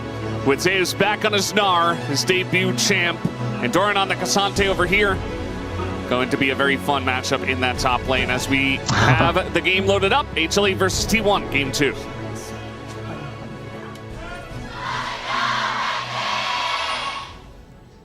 아택 화이팅. 근데 솔직히 스킨 관해서 좀 아쉽긴 하다. 오너 진짜로 스킨 받았으면 더 좋았을 것 같은데 바이보다. Game number 1 was 바이는 웬만하면은 다른 선수들이 쓰고 오너 진짜 없었는데 but it was definitely very tense and very back 오너 and 진짜로 forth. 대신해서 나온 거 원래 다들 안 쓰잖아. LCK Cup last year where we did had to pull out the Vayne cosplay. 유도라나 뽑지 그걸로. I don't know. It was definitely a big game.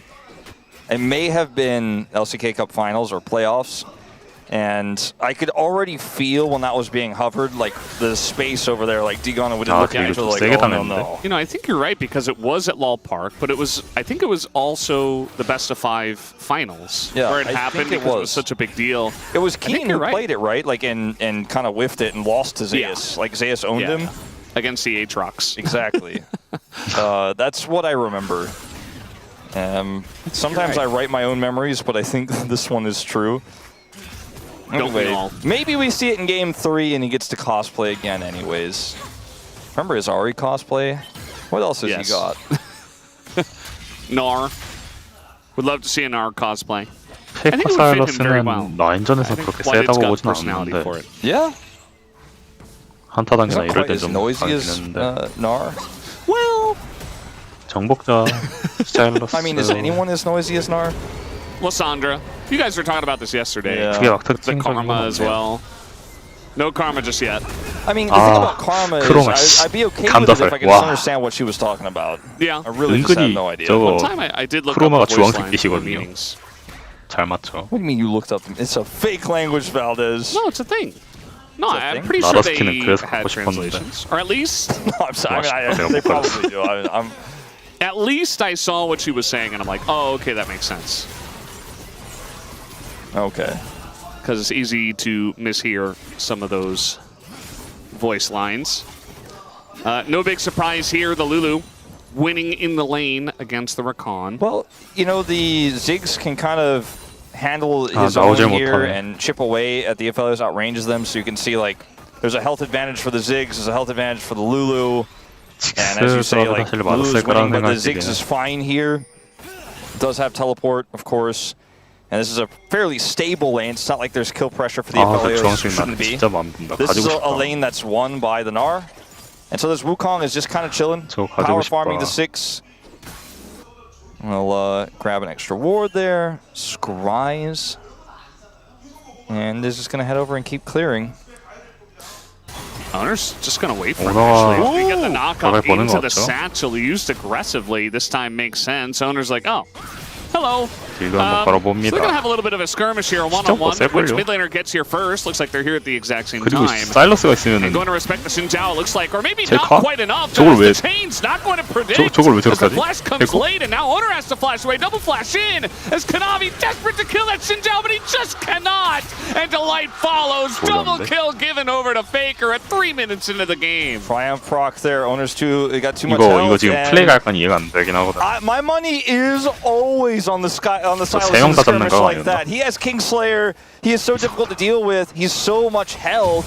And even if the chains don't connect, which was a bit of a disaster there, but I mean, it was Faker trying to be a little bit 3D chess, you know, 400 IQ play.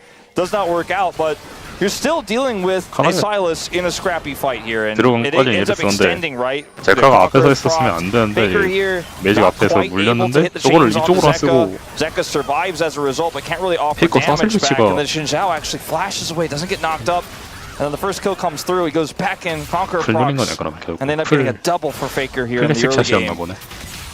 Yeah, I mean, best case scenario, even, like, maybe they get that kill on an Owner, but even then, I just feel like you're not going to win in the extended trade against Xin Zhao and Silas, as you mentioned, like that, especially with Zeka just choked out before the fight even really began. Like, yes, they went deep, but it was only Owner who was low, so it felt like they were trying to just get something out of the trade by taking down Owner.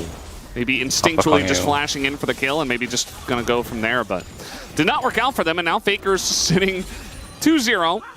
Nearly 1,000 gold ahead already because of all of that kill gold. And that is not going to be a very fair Silas. He's going to take that between worlds and say, oh, you guys are hard pushing bottom lane? Yeah, there's some question mark pings. Well, just one. I think that might be enough to get the message across, but Guma's already way too far up.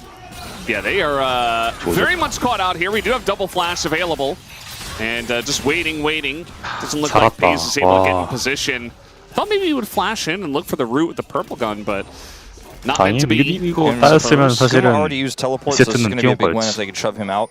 Delight instantly gets in position to block for him as well, so that the chains cannot connect. Thought that was really well played by Delight and Guma, all things considered. And nothing really amounts of this. I mean, nothing critical. 야, 진짜 잘한다. A nice play from Faker with the lead that he has. Yeah. You have this dragon being taken. Maybe with some of that pressure that they got, and Delight being forced back, so at least able to get this early objective. Look at Owner's experience advantage. He has level 6, the Wukong does not.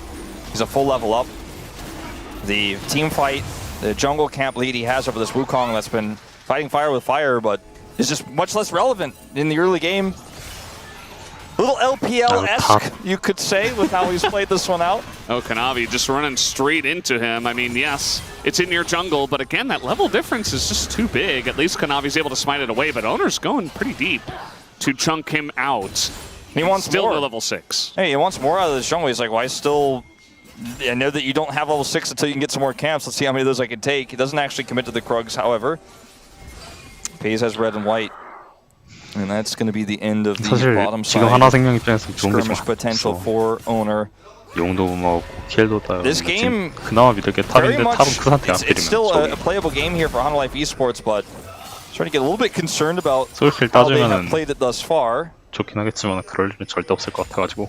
As Faker still has a 500 gold lead from those 2 kills he picked up earlier. Silas can snowball games incredibly well. He has so many ultimates to get value from. Zeka went Ignite to go into this 2-0 Silas, so that's also not going to be very helpful in terms of trying to 잠깐 왜 catch 잘 up. 갔네? Faker has his teleport back and can get a free back, buy an item, and then be ready to scrap again. Yeah. It just feels like should be able to get value against the mid jungle with that ignite, but as you're mentioning, not going to help him in this situation, trying to get back to the lane. It's kind of cool that we don't have to have teleport be the only thing that people take nowadays. In the top lane, obviously, but also even in the mid lane nowadays. 웬만하면 저 둘한테 1대1 바꿔를 신청하는 건 좀 힘들다고 Faker doesn't even use 생각하니까. his teleport to come back because he has plenty of time, so he can continue to hold on to that summoner for power elsewhere. Crescendum, 아 텔이 없는. you know, it's not Duck Dom this time. 이러면은 Crescendum King, but 직스가 매우 is 곤란해져. 들어갈 수도 없고. just gonna rip this turret apart. That bomb coming out will force him to push forward until that next wave crashes, but a lot of damage has been done. On the top side of the map, Kanavi does have level 6 now. He's looking for some grub control. And pays alongside 아 상황이 너무 안 좋아. friendly 하나 carry 생긴 것 같아. 뭐야 딜 겁나 세. just totally fine to push up, do a ton of damage, and 근데 be 딜이 very 지금 fast when it does come to 세도 getting the speed boost from the Lulu. I 그 talked about 상태에 being 지금 excited 안 for the 키우는 top 게 lane. 정말 좋을 것 Well, 같은데. it's basically just been Zeus getting a little bit of a CS lead, and he is the DPS가 one stripe on the team. You know, 누가 he is the DPS를 Zeus 채울 stripe at the moment. 것인가라는 그것도 못하고 있고. That does have 600 gold in the lead. Owner continuing to try to pressure these Raptors and take them down time after time. Yeah, if you're a Hanwha Life esports fan, you're like, it's just the tip of the iceberg. It's the part you can see. Don't worry, the rest of the team will be online before you know it. You just haven't been able to see into the depths. But I mean, the Star is generating 압박하면서 the kind of 최고를 하고 pressure he 있긴 needs to 하지만 with this counter pick. Again, could be a detriment later on with Silas steals, but it doesn't always work out that way. Can outplay. I remember back when Stopwatch was purchasable. We would see 애초에 저거 딜교를 먹일 수 있는 상대가 아니야. 페이커였어. Like Zeus actually was one of those guys who would do that. Yeah. 저 양반 안 늙어. I was kind of on the same page as you. It made for some fun team fights for spectators. 22년 전까지 Here on a Faker, he's getting pretty low. Actually, has to flash the burst at the end of that between worlds. 22년 때까지만 해도 22년, 21년인가? 그쯤 때까지만 해도 페이커 은퇴할 줄 알았다며. Especially because, as we know, owner was 그런 말이 안 나올 것 같아 이제. Was coming back to farm his Krugs. Faker does stay. 늙어서 은퇴했다. Grab this extra wave. 피지컬 때문에 은퇴했다는 말이 이제 안 나올 것 같아. Item break point or not. Just wanted to stick around for this one. We'll teleport back to lane if he needs to. In fact, with how that 메타 적응을 못해서 은퇴했다. 이거는 말이 되는데 이제는. Let's see, does he finish that belt? Could time it with 페이커 the 메타 TP. 적응을 못할 리가 있나? TP, right? No? Okay. Nope. Did he buy anything? Maybe the boots? I don't know. I didn't really see if he bought anything. Yeah, I don't think. I thought he had the boots already. Well, seems like he needs some more money. He's going back again. Wolf. Did he forget to buy? There's no way. Or like maybe he mistimed it on the TP. He might have mistimed it, or maybe he just needed a tiny bit more gold. Oh my God. So he TP'd in, got one more wave, and then backed again. I guess, yeah, that's so not ideal. 직스는 루단을 먼저 I'm glad that you and I 올렸고 realized that we were like, huh, this timing doesn't really add up. 또 This is 신발 weird. 올렸네요.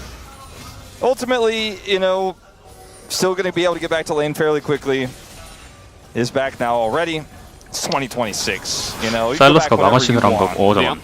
사일러스가 마간 시대란 거 보면 아이오니아 신발 같네. Owner's getting in there on a Kanavi. They want to engage on this Wukong as the root comes in onto the two 와, bomb 저러면은 많이 There's really 힘든데. nowhere for him to go. As now they got to try to turn around, but is it too little, too late? Owner able to set up two. Eventually does go down, but now Pace has a free highway to getting even more kills. Picks up the double. We got a TP coming in, and Zeus now he's getting stunned down. Faker thinking about taking more of a fight, but not going to overplay their hands. And now with that TP, you give Doran the free lane up here, you give him an extra time, and T1, a big move into the lead. I'm not entirely sure about that TP from Zeus, because obviously he doesn't have his Narbar in a position to where he can impact anything there. He knows the hijack is down, but it's going to be really hard for him to actually make anything of that play. So he just gives away his TP, gives Doran a ton of agency there. And this play is about the Wild Growth Xin Zhao combo that we talked about in draft. Owner looking for Kanavi initially, but makes a turn here with this Aphelios. Satcheled so early, by the way. Yeah. And then look at this. Back onto Kanavi, triple knockup, and they just disappear. And now Paze has free agency. There's no one to engage on him anymore. In live, 잠깐만 미드. in live, prevent that from happening. they almost, yeah, well, would have been pretty huge. They almost get the kill onto Zeka. Yeah, Zeka, he is one of the guys still doing pretty well at this point in time, but Pays again with shields and speed ups. There's really no threat at this point in time. Like, again, this comp can do so much when it comes to team fights and punishing the Aphelios, but in this early to mid game state where HLE are behind, it just feels like Pays does whatever he wants. And it feels like the opt-in to these team fights from Kanavi has really been the bane of their existence. And, you know, you took him out of the LPL, but you can't take the LPL out of him, maybe, is what we're seeing here. I'm being a bit facetious, obviously, but you know, that last fight, the satchel usage was a problem, but you got to consider the engage range, the scrappy power of this, the rotating Sylas. 미들 건 구매하신데 구매하시고 DPS가 생겼다는 거죠. already, and Stormrazor. Yeah. Now, Guma's gonna wish he had his TP. He's gonna back away here, and we'll see how much Pays can get done then with this crescendo. Might be able to grab an additional plate here. Guma's gonna stay and clear this, but down goes the plate. More gold in his inventory. Faker does not have his quest completed for some reason. That can't be right. Oh, it's right. His boots are not. I mean, he was out of lane for a decent amount of time. Yeah, I guess that's it. He just running back and forth, buying items, and going bot lane that one time. They're like, he lane swapped to being a jungler by roaming. 와, 씨, 잠깐만, 안 돼. That's the Gnar steal. 안 돼. Yeah. Should be the better Gnar, but he's up against a Rakan at the same time. The better Gnar ult throws them into the wall, and Faker says, this is why I picked Sylas, guys. You're not going to enjoy this fight. Gets the slow on a Zeus. There's the block from Delight, but he might be in trouble now as the smite comes down. Oh, the boomerang nearly gets him. 미니언. 아, 오공 오긴 하는데. He's trying to TP away. I think he should be able to. I think he's got the time. Yeah, there he goes. And a slick play by Faker to get away, but has to expend his TP to do it. Yeah, flash down as well. That was a very risky scenario for both sides. For a moment, like Faker might have misjudged. Okay, well now he's going to have to go between worlds, but you can see the Doran able to pull him back for a moment. 조질 뻔. And really exerting that pressure on the Kassan. W 막히는 거 보고 시겁했어. He's like, I've played against Keen enough times. I know how this works. 아, 근데 저렇게 공을. And ends up handling it pretty well. 해버리면 어떡하냐. See a push out of the top lane. 이길 수 있으려나? And we kind of reset to this point where the Herald spawns, and Pays still has flash. Faker does not. And they have Prio. Scary thing is this Aphelios, it just does so much consistent damage. They have to lock him down. Faker has the ability to peel and or engage with this Rakan ultimate now. And I kind of just don't see a way in for Hanwha Life Esports. Zeus doesn't have TP either, even though his Gnar was set. We can't join, and I think this should be relatively free. And you see Guma is backing. They're just simply not going to contest, and I think it's the right choice. We have to keep asking the question, though, when will Hanwha Life Esports be able to punish? When will they be able to set up this engage? They had to opt out this time around. Yeah, there's a good question. Another question I have is, when is Faker going to complete his quest? Still doesn't have the tier 3 boots. It's a little bit tougher for Sylas to hit the enemy mid laner. 이번 시즌 잘 몰라서 그러는데 신발 사일러스 강화 안 됐다고 하는 것 같은데. But we've kind of entered an awkward state where he got it late, and now he wants to be in a side lane, but I would assume he also wants to complete that quest. So we'll have to wait and see. Maybe it was like the one teleport snafu where he had to like go back twice that actually messed up his quest timing, and now he's just kind of locked out of it. Super bizarre. Well, he's gonna wish he had those cooldown boots. 얘 3용제 때는 진짜 막아야 돼. And obviously his empowered recall. He will not for a little while. Maybe he's delaying the empowered recall so he can use it at a better time. Oh my god, that would be such a Faker thing to do. Just like how he delayed his use of the Rakan ultimate here to make sure he could clear those minions a little bit faster. Yeah. Yeah. Well, that's a plate. 이제 퀘스트. All I needed was one more plate. See, he used the Rakan ultimate perfectly there. And now he's ready to have his empowered recall right after this dragon fight. It's perfect. My god, Valdez, he's genius. This guy's pretty good. Cerebral player, some would say. Yeah. At the end of the day, this dragon doesn't spawn for 40 more seconds. And his hijack is going to be up. 인간이 아니다. He might be backing sooner rather than later. Faker in a lot of trouble here, actually. The Ignite doing so much work. It's straight up a solo kill. Zeka takes him down. Owner takes an opportunity to go mid and try to take down this turret with the Rift Herald. Should be able to do so. And actually trying to run it into the second turret here. Keria going even deeper. There he goes. There's the knockback, but at the end of the day, with the wild growth, I think it should be okay. Still does have to flash, but I suppose worth with all that extra money. Yeah, I mean that's a lot of money he picks up. Does have to flash, but 이번은 그럼 they end up 용싸움 taking that first turret out so quickly to save the charge. Now the dragon is spawned though. 제가 지금 매자에 있었거든요. Of course heal, but you know. Whatever, that's relatively useful. 한타 두 번에 지금 매자에 4 정도 쌓였으니까. And now Hanwha Esports are looking for a contest. Owner's going in. Yeah, he's just going in. I mean, he's got everything. He's got his flash, his ult available. He's the same level as Faker. So they're going to exhaust him and try to get into that circle, which Wukong can easily do, as does Rakan. And Zeka there as well. Does the damage. We got the Between Worlds stolen. And Delight might be in a bit of trouble here. As down he will go. 위쪽으로 가는 거 가지고 스킬 기다렸을 것 같은데. Oh, does not hit the chains. He still has that ult. To throw this ult in. There it is. And he is just going assassination mode. But unfortunately, disengaged cone. As now we have TP coming in. 사슬이 어디까지 길어지는 거예요, 이거. trying to punish him. As the Gnar is not quite ready. Faker has to flash out of this one. The Gnar almost there. But now Pei's going man mode. 제카는 죽었다. 야, 왜 이렇게 망쳐버림? Faker's going back in. And now Doran's able to join as well. As Zeus low, as is Kanavi. They want to try to take them down the chains. Once again, not going to land. This fight was actually so difficult to pilot for T1, but they turned it into such a scrappy fight. The Hanwha Esports could not group and get anything done, and you could really feel the difference, obviously, in terms of damage output. Zeus. 살려줘. I think Owner eventually just... 안돼. He'll just get him here. Oh, little sidestep. Did a good job of dodging basically everything, but it did not matter. Faker doesn't get the kill, but ultimately doesn't really matter that much in the grand scheme of things. But 이거 리플 보여주지 말라고. I'm going to go all the way back to this solo kill here onto Faker from Zeka.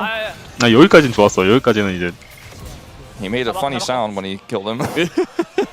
이상하게 페이커랑 할 때만. I was trying to decipher what he meant by that. What did he mean by that? Yeah, I don't know. 근데 여기까지는 좋았는데 여기서 오너 I think he 자르는 was 거. just telling people they didn't need to commit to a TP or something like that. That's probably what he. 뭐 Sound like you said maybe 라칸 no. 잘렸었지만 그래도 Owner is really tanky, 괜찮았었어. right? And this fight gets really split up.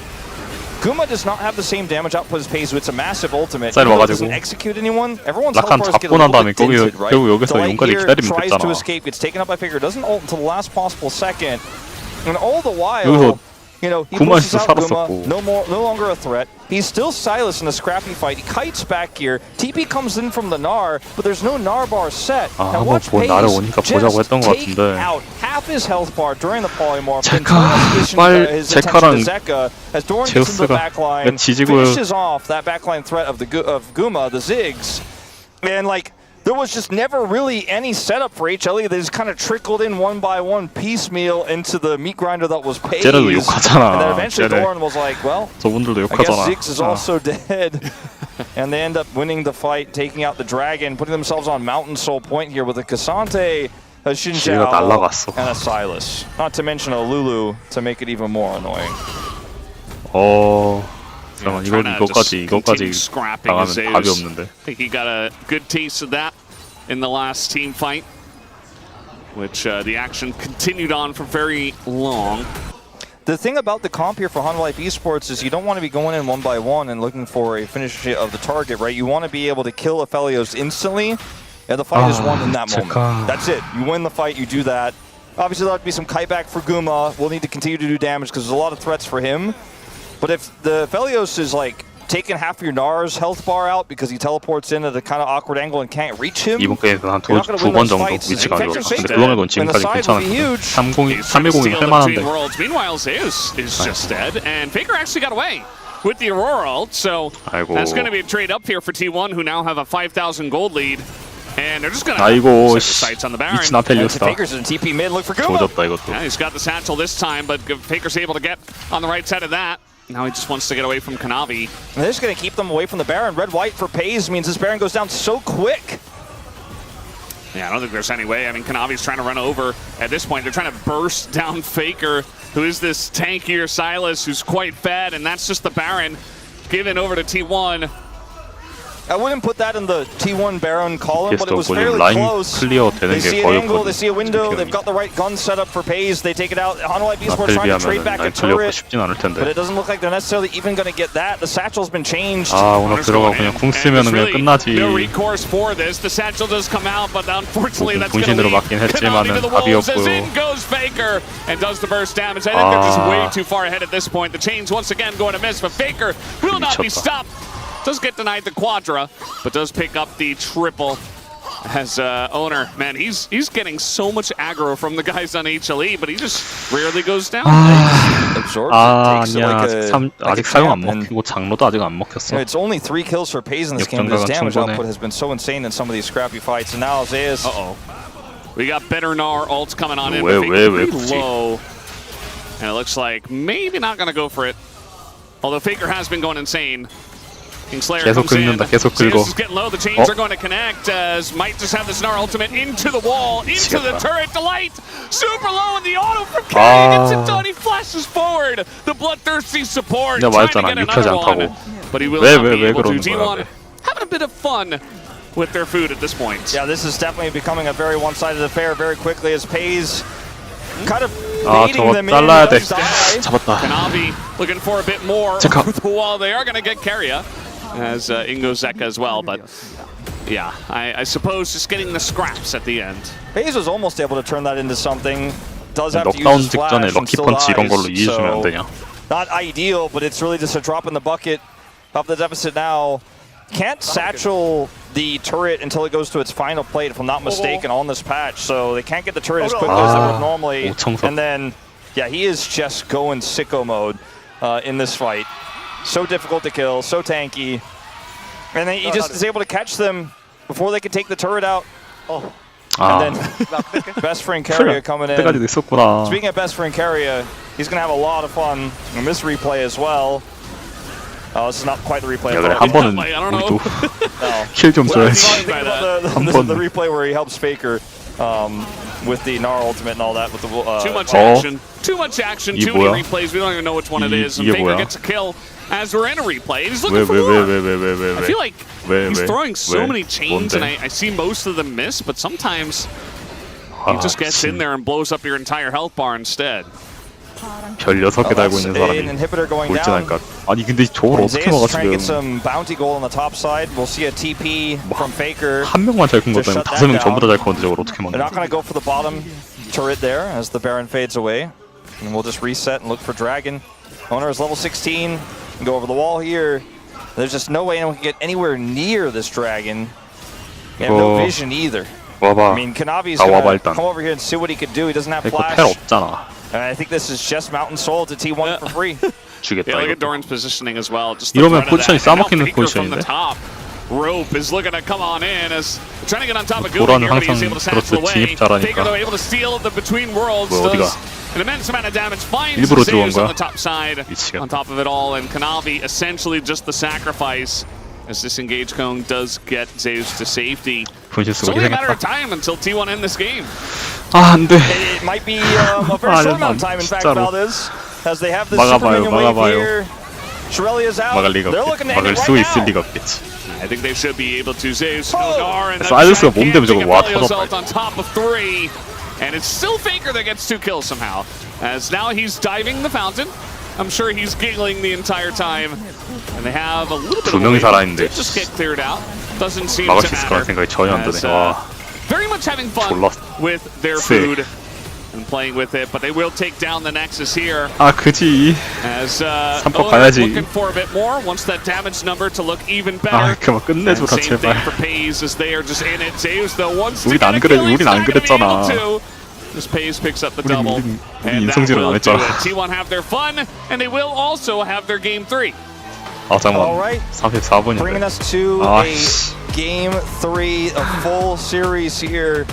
Digon mentioned they were dead even before today, and with a 1-1, we'll keep it that way until we get that bid 우리 인성질은 안 했잖아. Faker doing a lot of work, getting the extra gold from that early skirmish. Not having as much of an impact in sides as we could have potentially seen. He was focused a lot, had his quest complete very late, but it didn't ultimately matter. It's Rascal. Yeah, we were just talking about him. Yeah. Shows up, you speak, and he can appear. Yeah. And 와 유명인. this game for Hanwha Esports was very scrappy. I think they did not really ever 저게 find a 맞지? way to 사실 get on top of 생각해 Pace, 보면은 who 반 did, 팀 let's see 둘이 how much. 붙었는데 Only 25k damage here. Is a relatively short game, 26 minutes. 야, And everybody 제카 had a part 사일러스 to play. 인정하긴 한데 The 페이커 owner, 사일러스 Xin Zhao. You know, it's still pretty good. As it 잘한다. turns out, that didn't really change. Yeah, I feel like if there were a couple of early game fights that 제카 사일러스가 went the way 라인을 of 묶어주는 Hanwha 그 Esports and they 정도는 began 라인을 to get a 이기는 lead, this 디바건 comp 그런 정도인데 works. But once you 페이커는 get 게임을 behind and you don't have 뒤흔들어버리네 kill 진짜. pressure, it just looks really silly and it falls very flat. And eventually, Faker Silas just 이겨줘. rolls his face on the keyboard and kills your entire team alongside of everyone else. So, again, I'm happy that we get a game 3 at least, even though game 2 was a bit of a stomp. And we'll have to wait and see what game 3 holds for us after the break. 아.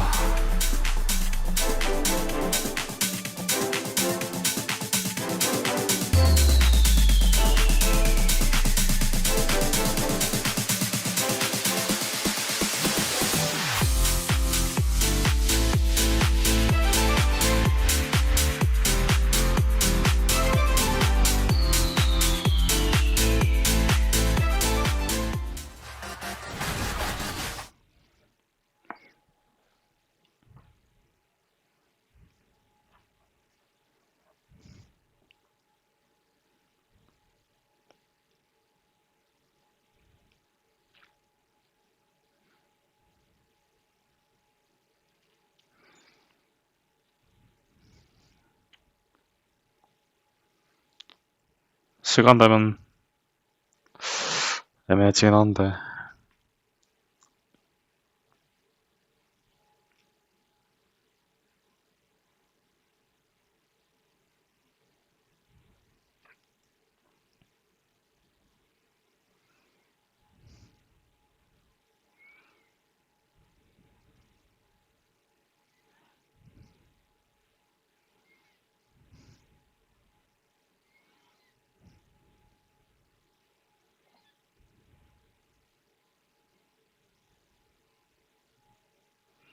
아 3세트에서는 그래도 뭐 하나가 이기겠다라는 말을 잘 못하겠다. T1이 너무 잘해가지고. 아 근데 생각보다 그냥 페이커가 너무 세.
all tied up here in the Battle of the Champions as the #1 from Team Elder trying to close it out here against the #2 from Team Baron. It's T1 battle back 1-1. Digon here alongside Ox and Wadid. And this one got decided a little bit earlier and then kind of snowballed out of control. Not what we expected from these two, especially after game #1. Yeah, I think there was some concessions given in the draft that really didn't help out HLE. I think for me, when you look at the composition from HLE, they have a lot of engaged tools, clearly seeing the Aphelios on the other side. They're like, look, we want to have like the Wukong Rakan, which is a really strong combo. But I think they over-index into that because they have like the Wukong Rakan, the Aurora, and the Ziggs.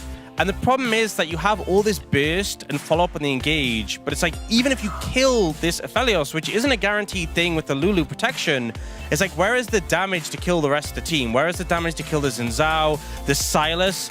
And the thing is, if you get ahead in this game, it's not too much of an issue, because then, you know, you have damage and cooldowns to spare. But as we saw, they fell behind, right? The bot matchup's not ideal, the mid went horrifically, and as soon as you fall behind with this composition, you're never killing anyone. I totally agree with Dan here, but I can see the idea from HLE because they have earlier priority with Ziggs because you're playing against a hyper carry who cannot touch the bombs, and also you have Aurora Wukong who loves to fight at level 6. So I think their early game part is okay, so that's why I want to hit on highlight 1, because I think that's the moment where they should win hard enough, but I think they executed so hard because, again, this mid laner, Aurora, has Ignite, by the way, so they should win out this fight so hard. But what happens next is that Xin Zhao and Sylas and Lulu is going to win this fight so hard.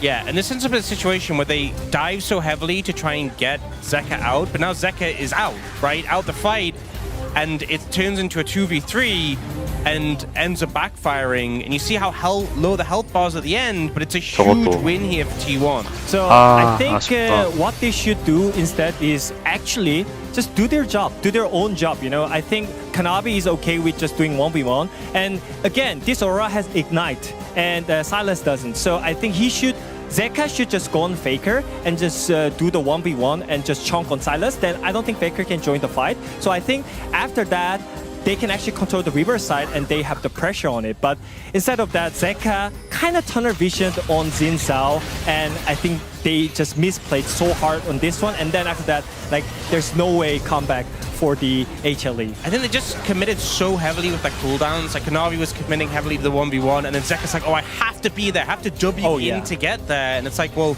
now you're a target. And yeah, I think just if it'd been more measured, more controlled, they didn't need to rush that much. And the Ignite value there against a Xin Zhao and a Sylas, like the value of that summoner spell, the combat summoner, is really high. And the fact that they lost that out had a big impact on the rest of the game. Yeah, and if you're the T1 core, you're like, thank you very much. We didn't have to do too much decision making. You made it easy for us there. And then at 18-15, we got a great reminder why the greatest player in the history of League of Legends is the greatest player in the history of League of Legends. I mean, I think this game, Faker got fed, obviously, early on, but he was just styling on HLE in this one, playing so aggressive on this Sylas, really pushing the limits of the champion, and doing some crazy stuff with it, chasing down Gumi here, trying to find him, and then it looks like he's a little bit overextended, but they just cannot deal with him, they just cannot take him down. Yeah, I mean, he's not hitting any skill shots, but the point is, he's okay with it, you know, he knows his limit, and I think unless he's still in the fight, he can actually win the fight because he knows that he's already fat here. So at the end, he cleans up all the targets with the teammate. And again, I think this surprised me a lot because every single year, Faker had the issue with the beginning of the season because he had some issue with the laning phase. But I think this season might be different. Like, Faker has solid performance in laning phase, and also in the mid-late game, he's just styling on enemy team. And I think this maybe can be a different version of T1 in 2026. Yeah, those were intentional zoning chains, but they did the job, right? They started the fight out of nowhere as T1 and Faker get themselves game number 2, but who will get the decisive game number 3? Let's send it back on over to the casters for our final match of the day. Thank you, Spacers. We'll get into game number 3 right now as Zeka gonna have to somehow step it up. I don't think he personally had a poor game.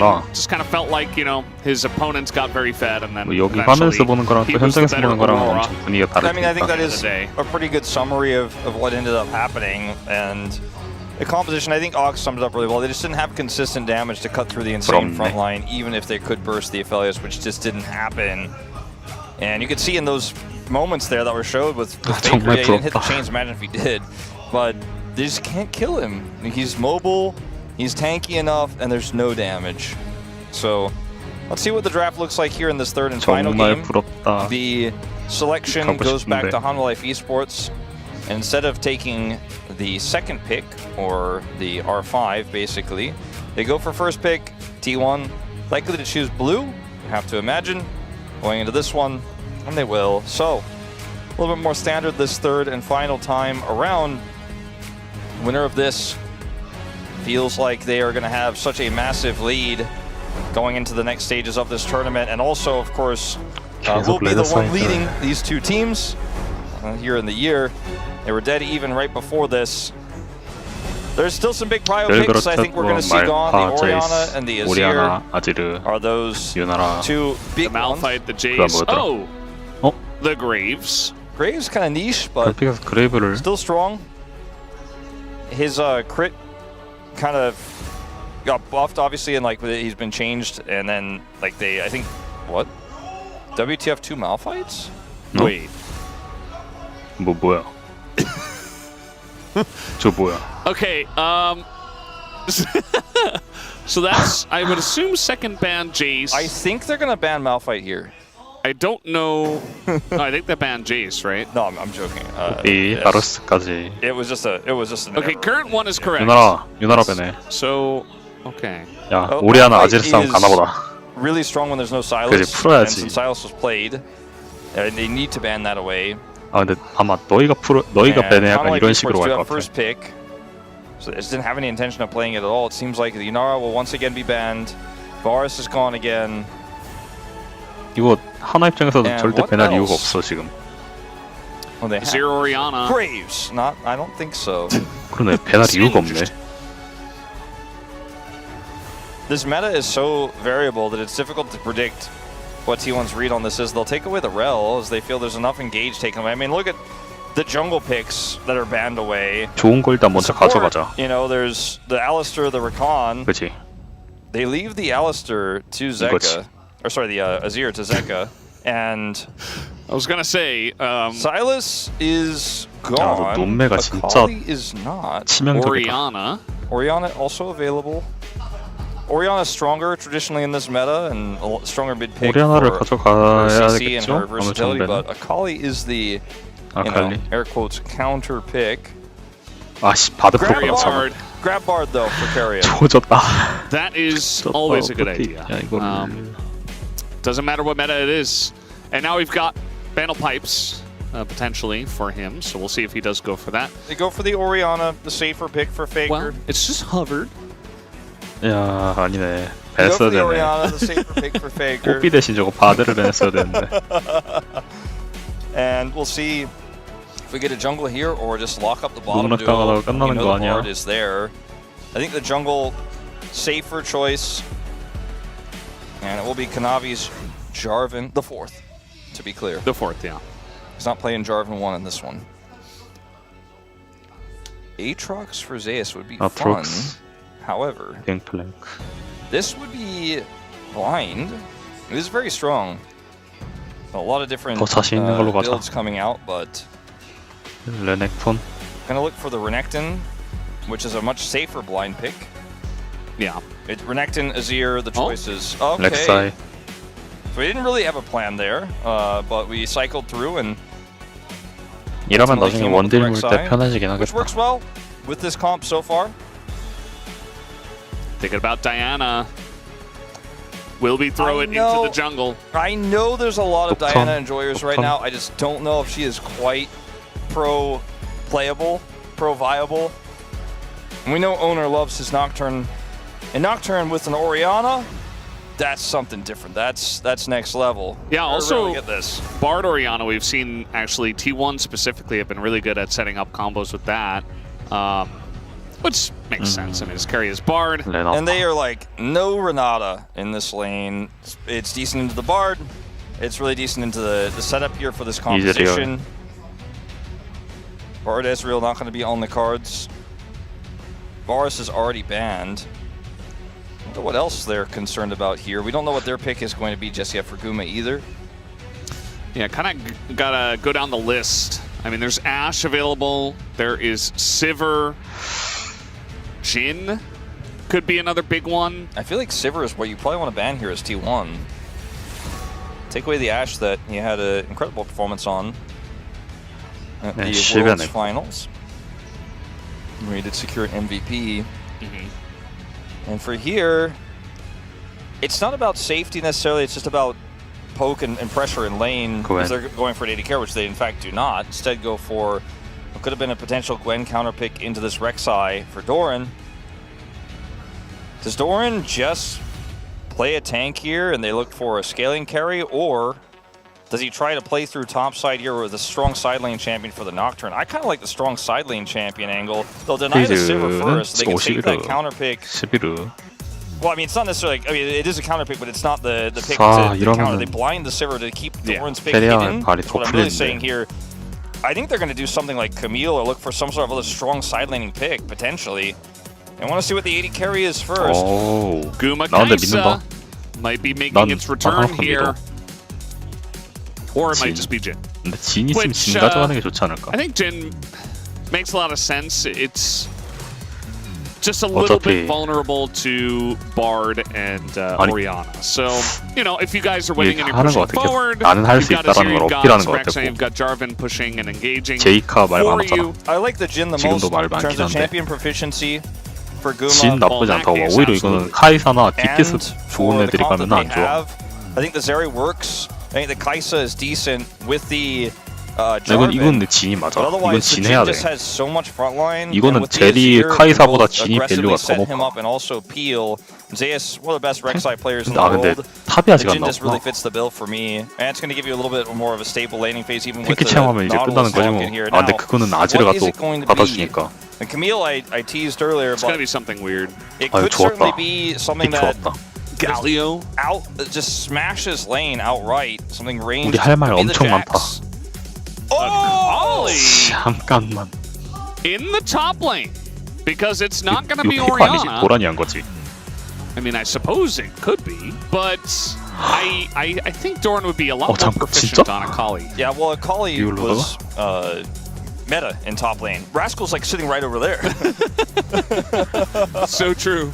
It's a shout out to Rascal on camera. I see him. I can actually see him. I think this is a bit of a wild card pick for me, the Akali. Not 100% sold on it. Could have seen the tank, but doesn't necessarily fit the rest of the identity. The comp works well with the Sivir, but not necessarily the Orianna and the Nocturne.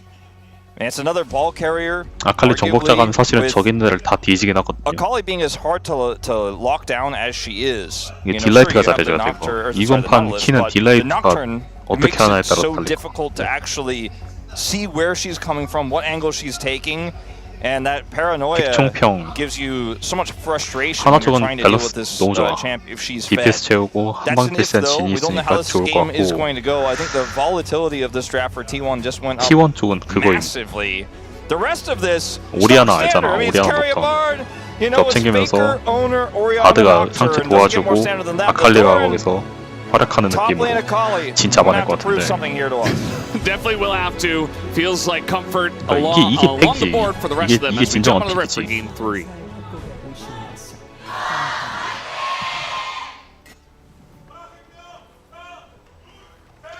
하생명 화이팅.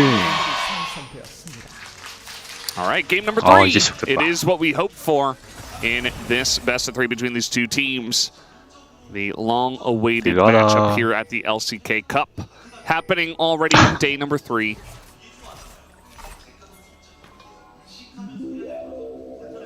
Whoa. Delay's making weird noises again. Or is that Bard? That is Bard, actually. I think it's Bard. Yeah, no, that is Bard. For some reason, I thought that was 뭐야. We're being pulled through the map here. Pays is just fine. But it looked really strange. Yeah. A couple of heals being thrown either way. It's not the end of the world. Although Delight might... Oh, that was pretty close. 근데 페이지도 무빙 좋아가지고. Guma looking for the fourth shot. Yeah. Pressure is on. And Keria is going to be the one who does eat that shot. Including the grenade on top of it all. 잠만. Guma does take a little bit of harass on the backside of this, but not a big deal, I would say. Trying to rush for level 2, and they will get it. Yeah, another hook is going to come down. Pace still does not have a spell shield. 노틸러스가 되게 밸류가 오르긴 했다. And they're just being harassed out at level 1. I mean, Keria's backing already. Yeah, I mean, imagine taking Kaisa here instead, you know what I mean? Yeah. Like, Jin is real. 와, 잠깐만. 아니, would have landed, and Pace has to flash it. 아니, yeah. So he finally hits level 2. 이거는 사실은 딜라이트가 잘하는 것 This is a 같은데. great start for the HLE bottom lane in this 2v2. And unfortunately for 3분 되기 전에 풀을 playing this one a little bit on the back foot. 노틸러스가 Pays, 진짜 잘하네. because he was able to flash that, can at least catch these minions. Only find himself likely just 3 CS behind. Gets all of those. Actually 2. 아, 근데 미드가 문제다 지금. You can see Orianna, one of the most annoying lane threats. 하긴 그지. 그냥 날리고 튀면은 아지르가 뭘 못하거든. And essentially not allow you to out-trade here. Even the Azir can struggle. As then Pace just go for a back, still down both of his summoners. And Zeka steps up to try to get a minion, and a couple more could have done it, but he is able to dash away with the shield. 아, yeah, that shield is really important. If he doesn't have that, then he is 실베 dead. 선날 찍었으니까 이제. Doesn't have to flash though. Faker knew he had the shield available there with the dash, and this is happy to take a very aggressive lead in this lane. Let's see if he can get some damage done before he goes back for his own teleport. Akali in the early levels in this matchup will have to use the Shroud very well, as Doran is doing here. And setting up 5-point strikes to get slows, to look for aggressive trades will get easier as you start to get some items in your inventory. Doing a great job so far though, keeping the CS even. Akali often struggles in a lot of matchups in the first few levels, and Doran, despite getting pushed in, is maintaining CS parity. Yeah, able to go for the ring just fine. Not needing that extra sustain, and Zeus just trading it out, has his tunnel set up very nicely. And the mid lane, you see that Zeka was able to get it back, was able to run back in with a refillable. And should be okay from that harass. Delight's gonna briefly head mid here to look for a potential gank. Kanavi's going top side as well. Not gonna commit, but see if maybe Delight can flash. Oh, Faker is not gonna step up too far. Could have been an interesting angle there with the extra freedom they had on the bottom side. Pays has this wave in a really nice spot. Yeah. So that Guma just got back and had to kill one from range, so it's just Pays trying to do his best to catch up and farm, as he was put behind after having to flash and not having a spell shield early, and all of the shenanigans that Delight put him through. I'm curious to see what this Nautilus is going to do in this composition. Obviously, the engage is very good, but you would assume that Team 1, as long as we're in kind of an even game stage, should just be looking to pull the trigger first with the Nocturne and Orianna. I think that will often be the case here. But if they are unable to get a crisp setup as Faker, 궁 날려서 definitely 그냥. going to pull the trigger. Zeus, Zeka easily able to dodge that one. And even takes a better trade on the back of it. Oh, he fixes himself, but he doesn't have mana. Yeah. 왜 여기까지? And comes in just to say hello. 야. That was and do absolutely nothing else. Quite a 지금 들어오신 분 놓쳤네요. like fine line they were 엄청 walking. 쩔었는데 Here comes Kanavi. Oh, very nice spell shield. And Delight's down his flash now. Kanavi trying to make something of this, but I think this is going to be short-lived. But I was going to mention, you know, in some ways T1 have the ability to pull the trigger first, but they are also playing a Sivir composition where they can use these tools defensively. They can zone with the Orianna ultimate, they can use the Nocturne Paranoia to get Pays into a better position, play defensively. As Honor Life Esports have their own great engage. They have a Rek'Sai, they have this Nautilus, and obviously the Azir's Emperor's Divide. can be difficult to outplay as the relatively immobile Sivir. So this is going to get really interesting. As Keria, 안돼. has smite. He's not going to be able to hit it though. And now might just have to flash away from this one. Looks like he will. But a close call actually, as Keria got in at the right timing, wasn't able to time it right. 아니 이게 둘 다 엄청 잘하다 보니까 수준이 장난이 It's cool 아니야. how close it got. But it is secured ultimately by Honda Life Esports. Grab that first Infernal. Owner does have level 6 now. And the question always becomes, where do we go? 위험해. Not really, actually, in patch 26.1. It's always bottom lane. Yeah. And they are pushed in right now. FaZe also has his ultimate, which can power a Nocturne gank, but they're going to back. They're going to get away with it. As Doran is 12-3. 오. Don't really associate him with this pick. 승률이 엄청 Yeah, it's not 높은데? his first rodeo. And yeah, I feel like, you know, Doran also, there's the combo, by the way, as you said it was bot lane, but they go straight to mid and interrupt the dash. First blood given on over to Owner's Nocturne, actually. So Zeka not able to flash out of that one and does pay the price. Owner spell shields the Emperor's Divide. Not that it would have really 결국 녹턴 오리아나의 장점은 저거임. 연계가 너무 좋아. Delight's also here. They see him. Nice sidestep. Yeah, Faker's been really on point with his sidestepping tonight. Remember, he dodged the 심지어 오너도 Faker 잘한 from Kanavi's Vi in game number 궁 1 2로 씹는 거 on 보면 the rise. As FaZe is playing some kind of bullet hell game. So a kill goes over to T1, and the bot lane leaves. So that leaves mid to set up here with the Orianna 궁 쓰자마자 2부 쳐줘. in the book. 궁 같이 하고 궁 쓰기 전에 2로 씹고. Owner is able to secure the kill as a result. Wow. Might have forced a flash out of Faker if he was able to push the Nocturne back, so it's a really important spell shield. Although relatively easy to hit, you know exactly what you're looking for, as Owner does. And that's T1 on the board, despite losing that dragon. They have a pretty hefty lead in terms of the farm advantage they have for the Akali. The Orianna has that assist and a little bit of farm advantage herself.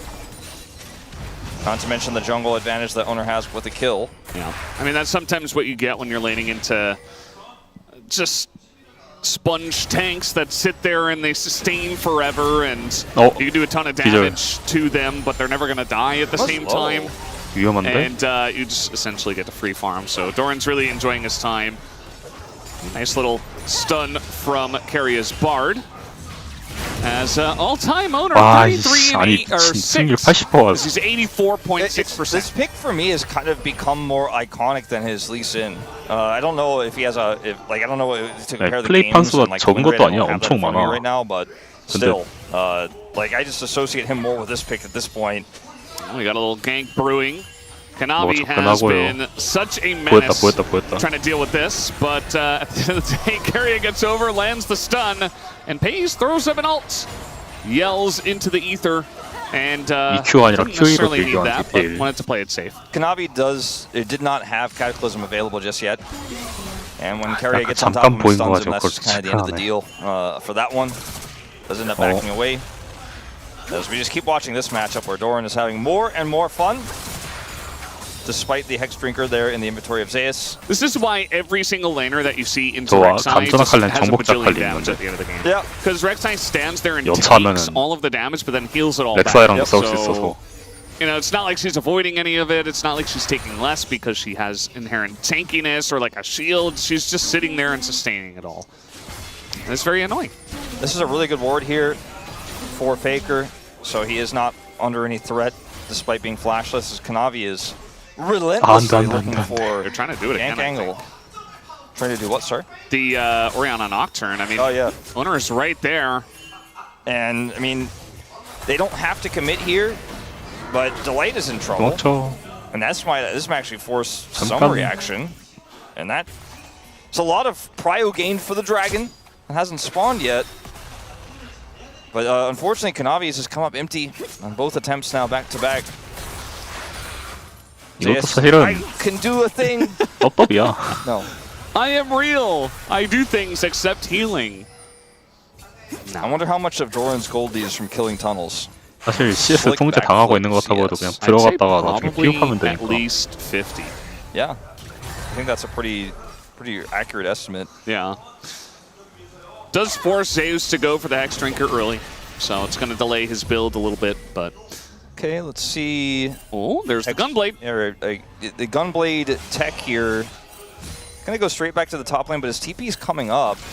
If he needed to come down here for this one, let's see if they can set up the combo again with this knock from Orianna. Spell shield out. Owner in a very awkward spot, but he's able to dodge quite a lot and survive. The whole team is in there. He has to go in. There's no combo with Faker's holding on to that shockwave. As in goes Doran. Nice little knock up from Zeus, but it does look like T1 are still in a good position. Zeus has to get out as the flash in over the wall. Doran getting in there onto Kanavi.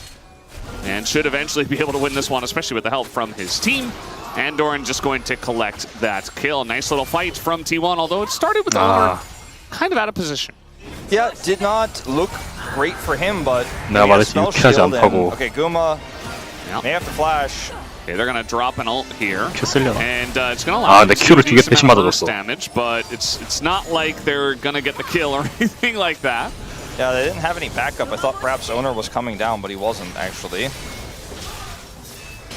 Faker taking a beating from all those soldiers, but he's able to calculate his way out of there. Won't get the empowered recall home. So Owner is out of position, air quotes, but he has Spell Shield. Spell Shield's a knockup. Unfortunately, there's a whiff there from Delight. Then he uses Paranoia to buy space here. Faker is pretty late to the fight, so doesn't actually really get anything with Shockwave. But this Akali is just so difficult to lock down. The Paranoia 이거 제우스가 끊어줬어야 되는데 나오면서. He went for the kill onto Owner, or tried to, right? And failed, so he couldn't really rejoin his teammates. And once again for Hanwha Life Esports, it's just a little bit too split up here.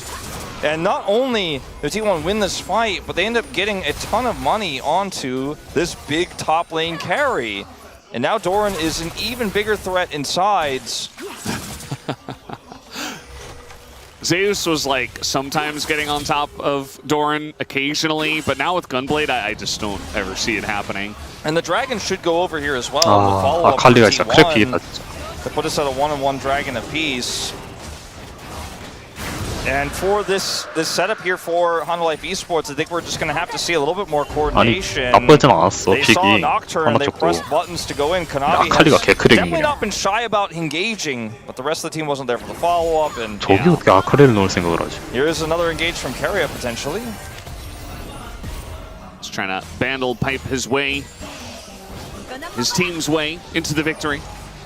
With all that attack speed, moving in as a unit, trying to take this blue buff away. 그치, 탱커를 하기도 애매했을 거 아니야, He has not been 때문에. shy about ganking, about engaging, and now he's just gonna die. Has the rest of his 한 team 명도 behind 못 him. 죽이면 Big 그건 좀- Nautilus ultimate onto 2 와, and 3. 넘겼는데 근데 받아줄 doesn't 애가 matter. 없어.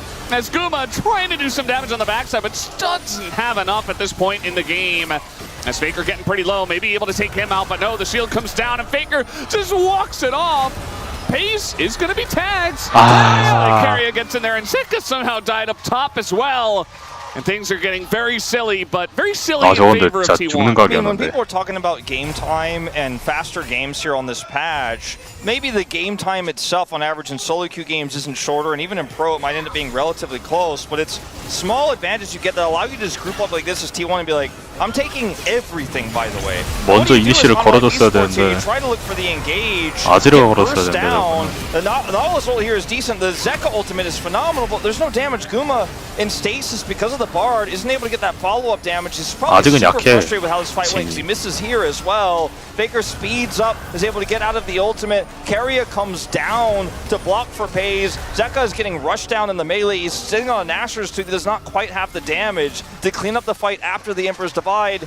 And it's a scrappy fight. It's a messy fight for Hanwha Life Esports because they have no vision. They have no control over the area. But Kanavi is just like, I'm going in. And they try their best, but it was just so disjointed again. And T1 is not the kind of team you just press R onto. They've always got a plan. They've always got a setup.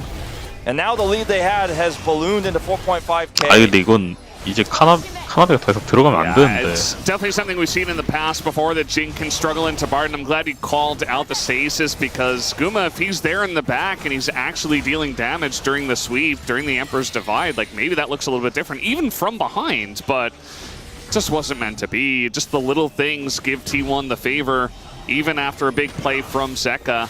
And that was a fight without top laners, essentially. I mean, they were just fighting up in the top lane, and Yeah, just in the 4v4, able to take it very one-sidedly, and might be looking at another one-sided game, trying to set something up here on a faker, perhaps, as there was a guy in the bush, but guess who's also here? 계속 지금 It is 위치 안 Owner. 내키고 있다. 근데 As 되겠다. Delight's here. And it is going to be Delight and Kanavi coming in from the jungle. There's the big sweep as everything being thrown a faker, and they will get it done. But now Owner, pretty fed in his own right. 제우스 왔고요. 아칼리는 Doran, the real threat on the team, as Zeus desperately trying to deal the damage into Owner. There's the ult forward, going to try to get into the Rift Herald, not quite able to, but does summon it as Pays and Guma make their way over, but Guma already pretty low. 그래도 교환이 나왔다는 게 중요하겠죠. 하나 입장에서는. Also pushing. I mean, this is just not a win for Hanwha at all. They end up trading even, but the charge comes through. Sakali shows 진인데 up, 저거 어떻게 막냐고요. and they even get an additional plate on top of the charge. There's just no angle here. They're looking for Pays. Oh, just a bit too short. I mean, that was never going to work out. It feels like HLE are clutching at straws as Doran trying to flash and take out Guma. Instead, he'll have a flight and a flight to Guma. And on top of it all, takes out Kanavi, takes them all 3 down. And now Doran 5-0 in this game. I mean, Hanwha Life Esports are backed into a corner by T1 time and time again in this series. You know, in that fight next to Dragon, and this fight as well. It looks like, okay, Delight's like, well, I gotta make something of this. They set this up, the Emperor's Divide hits, but the follow-up is just not great. And again, Carry is here with the stasis to buy space against Kanavi in live. Nearly. Looks like Zeka killed Faker in live. And then from here, you're like, okay, we got Owner, but we can't really do anything else here. Pays is here, he's full health. And they've got the silver wave clear. The charge comes through from Doran.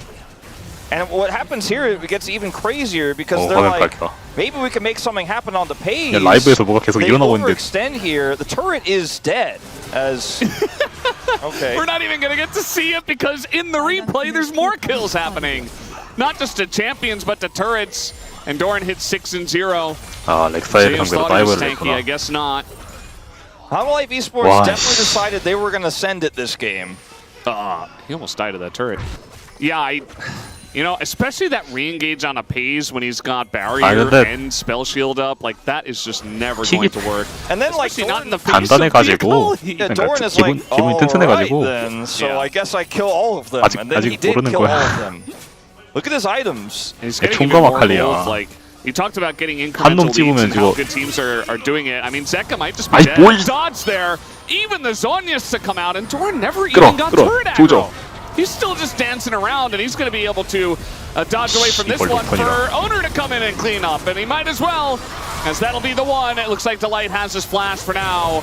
And T1, they were playing with their food in game 1, or rather 2, but now they're really playing with it. 지워서 빨리 He's able to get the shutdown, and that turret somehow still alive.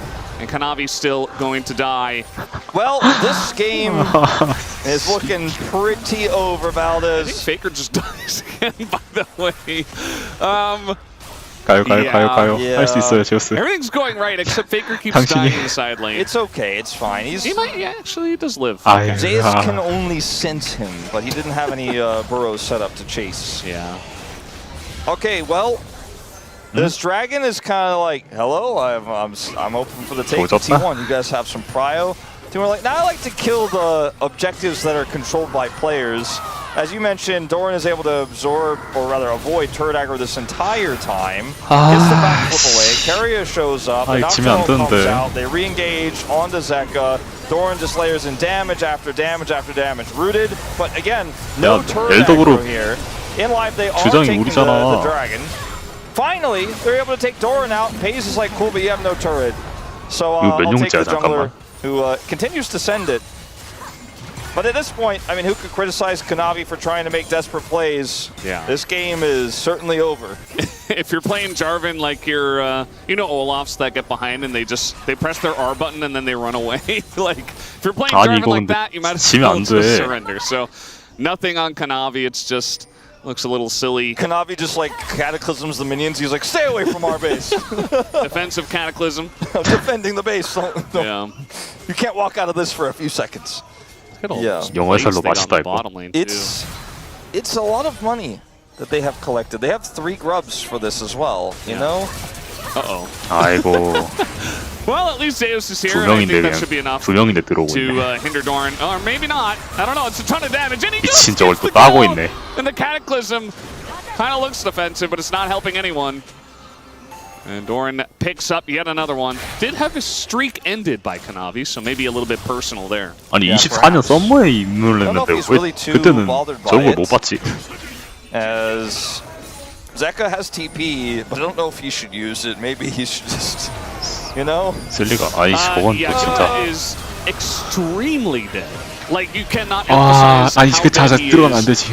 More than that, as 안 nice 된다고 shockwave 들어가면. comes in, gonna hit Zeka, and well, yeah, Carrier goes in for the kill. Delight goes 아니, down, and Zeus is 님들? very tanky, 저기요? but not against this team. Not when you're down 10,000 gold, and they really 아니, wanted to dive that, but 아니 우리 Zeus 죽는 거 does 봤자로 end up actually getting 빼야지. away. Stops the Baron take, I suppose, with that one. You mean delays the Baron take? Yeah, As they will stops it immediately momentarily. start it. Yeah, I mean, technically they did stop. Yeah.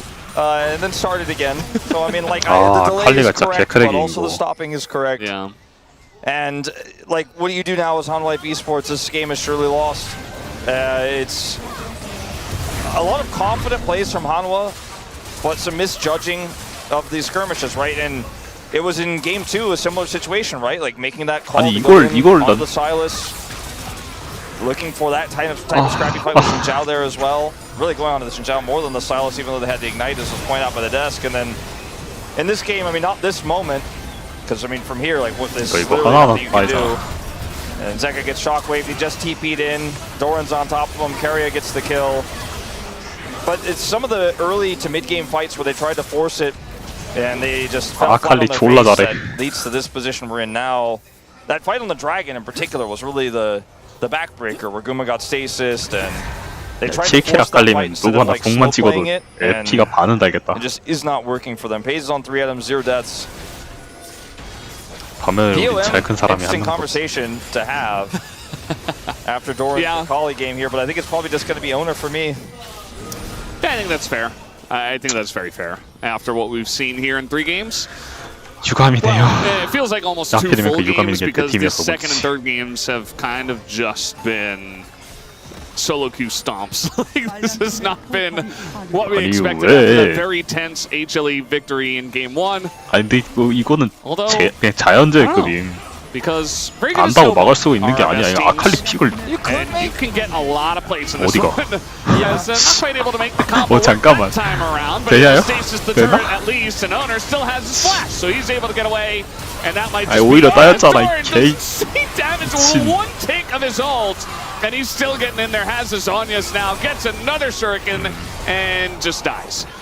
So at the end of the day, not the cleanest dive, but I don't think T1 care. Well, I think that's the end of this push, though. Is it? I mean, okay. Able to get over the wall. Pays able to block 아이씨. most of that. Is no, No, Guma, no! 진짜 제발 안 돼.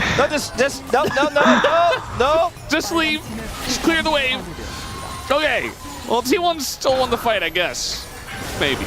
Oh, okay. yeah. He's ganking him. Oh, no. Once the best of friends. Now enemies on the Yeah, rift. Look at Guma's face as well.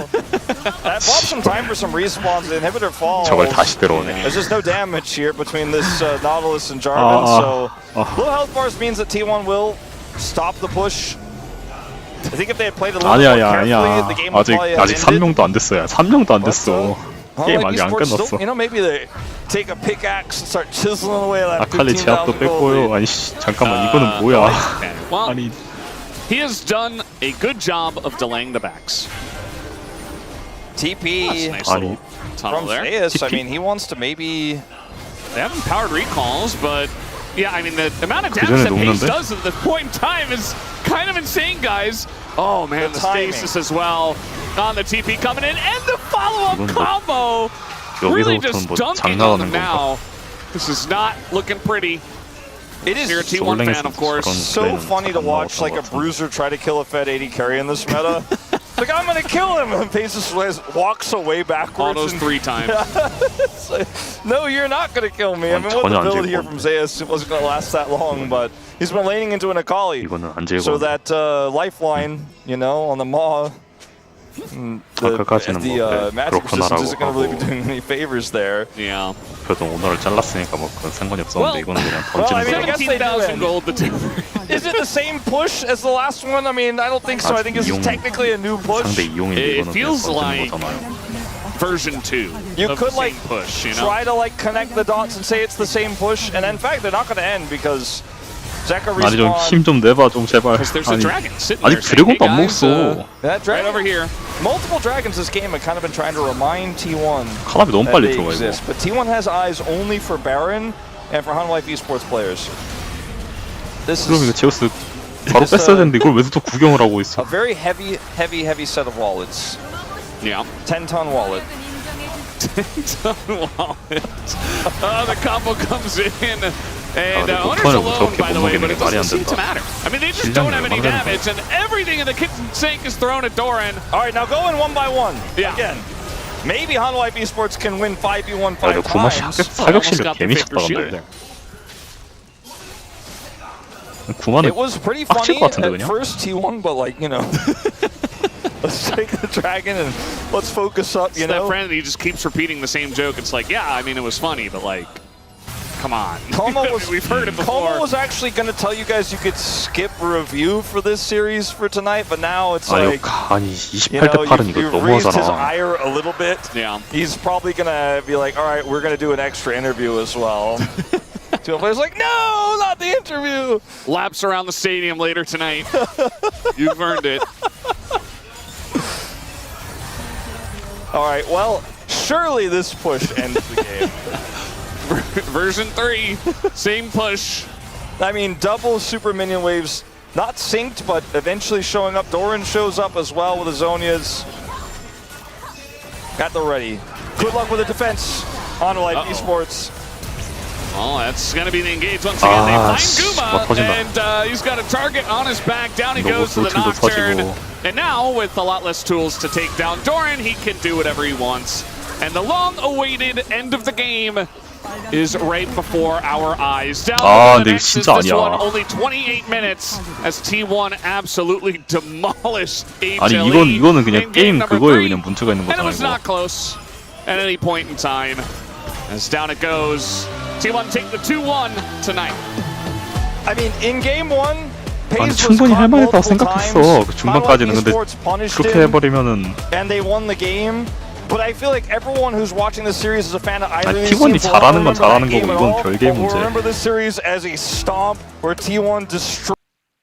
The Pathway to Peak Performance is a 광고다. podcast about just that. 안녕하세요 아저씨. For each guest,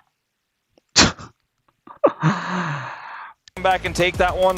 But the next two games were so decisive that I think that history is written by the winners here, and the winners were T1. The last two games felt like they weren't even games, Valdez. Yeah. 부럽다. It's like the Genji series yesterday. Game one, kind of interesting for a little bit. Game two, absolutely not. Yeah. And that happens more often than you would expect, actually, where, you know, the favorites coming into a series, although I guess T1 were the favorites. Like, I think our predictions did favor them coming into this one. But it should have been, you know, a close bout. And in terms of score, it was, but there were definitely some moments where it was like, oh, maybe, and then it's just like, oh no, that's exactly what we expected. Just the Giga Stomp. Eventually, they did give Keria Bard in game number 3 Fearless in 풀면 안 된다는 것도 2026. I think that Generally not a good idea. 근데 there's 확실히 definitely some style 체감이 issues 느껴진다. that HLE need to solve 로밍 based on 관련 this, 스페창과 again, 체감이 incredibly tough 느껴지긴 한다. game against one of the strongest teams in the world 오늘 and 또 defending world champions, 페이지. albeit with a roster adjustment.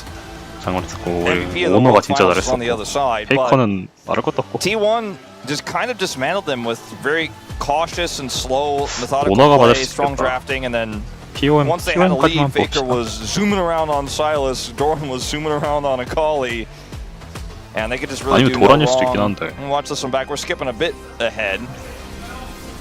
I love the 도란은 아니죠. 그러니까 organ that plays during the highlights package, by the way. The new song. Yeah, it's like 도란일 수도 있다. It's like 도란일 Phantom of 수도 the Opera. Yeah. It's very cool. Really sets the 도란 tone. 아니면 Sets the o너 tone for a lot 근데 of 사일러스도 paranoia, 있어가지고 And it doesn't Watch. last too long either. It's like a good 4 chords and then you're just into it. Yeah. And then we get into the song, which is a banger in general. I think for Hanwha, resetting how they draft is a bit of a challenge, right? Because they have a different jungle player in Kanavi who has a bit more LPL style to him. They have Guma instead of Viper, right? So you can't just go, all right, we're going to play through Viper. Guma's a little bit more of an all-rounded AD carry. Like, stylistically, somebody's hard to pin down. In the past, with him and Keria, it was just crush 2v2, Faker roams, owner goes bottom. We play that style, but it's very different for Zeka to play this out in Zeus than what they did all throughout last year. Whereas for T1, Paze just slots in, and everything else feels exactly the same. Yeah, it really does. And even better, you know, at least this early on in the season, I like what Wadid was saying about Faker's laning phase. It really does feel like he's really on form right at the beginning of the year, which isn't always what you get from Faker, especially after the grueling schedule and all that. So, but it's nice to see because everybody's, you know, firing on all cylinders. It's crazy too, considering Faker played like the most League of Legends possible, went all the way to the end. And normally his wrists are getting pretty tired by that point. 도란 딜이 말도 안 된다. Ends up smashing his Doran. We're still freaking out about damage bars in direct side. Yeah, look at how much percentage of his damage is done in the first 14 minutes compared to everyone else. I think Valdez is on the side. But also after when he was laning into him anyway. And also after when his team was 15,000 gold ahead. But yeah, he did a lot. Like 12 kills, yeah. He might steal POM from Owner. I think that would be a crime. 뱀픽보단 피해 정도 we've seen vote 피해 정도 crimes before. 좋아졌으면 좋겠고. It's pretty common. 페이커 And it's 맞다. going to be Faker. It's a vote crime, yeah. 페이커지. Just a different kind of vote crime. And to be honest, his rise was awesome. He just never got a chance to pop off because the rest of the team fell apart. And then Silas was obvious. Like, he was the POG 오리아나 for the 할이 Ultis, 진짜 the 안 POG of 되나 Game 2. And then his Game 3 was serviceable. So I think it's actually fun. He had a great laning phase, and then, you know, which one do you 사일러스는 think 솔직히 is 말하자면 more difficult to execute on the 오리아나 Nocturne? 너무 더 잘했다고 Orianna or the 생각하는데 Nocturne? The Orianna. Harder for the Orianna? 여기도 말하네. 오리아나 I think so 독성이라고. Because you have to time it, you know? 인터뷰는 At least we're going to have a space interview. So, I mean, look, there's an argument for it. I liked Owner in all 3 games as well. The Rise, I think, is a... 이거 뭐 아쉽게 진 것도 아니어가지고 사실은 미련보다 화가 났는데 그냥.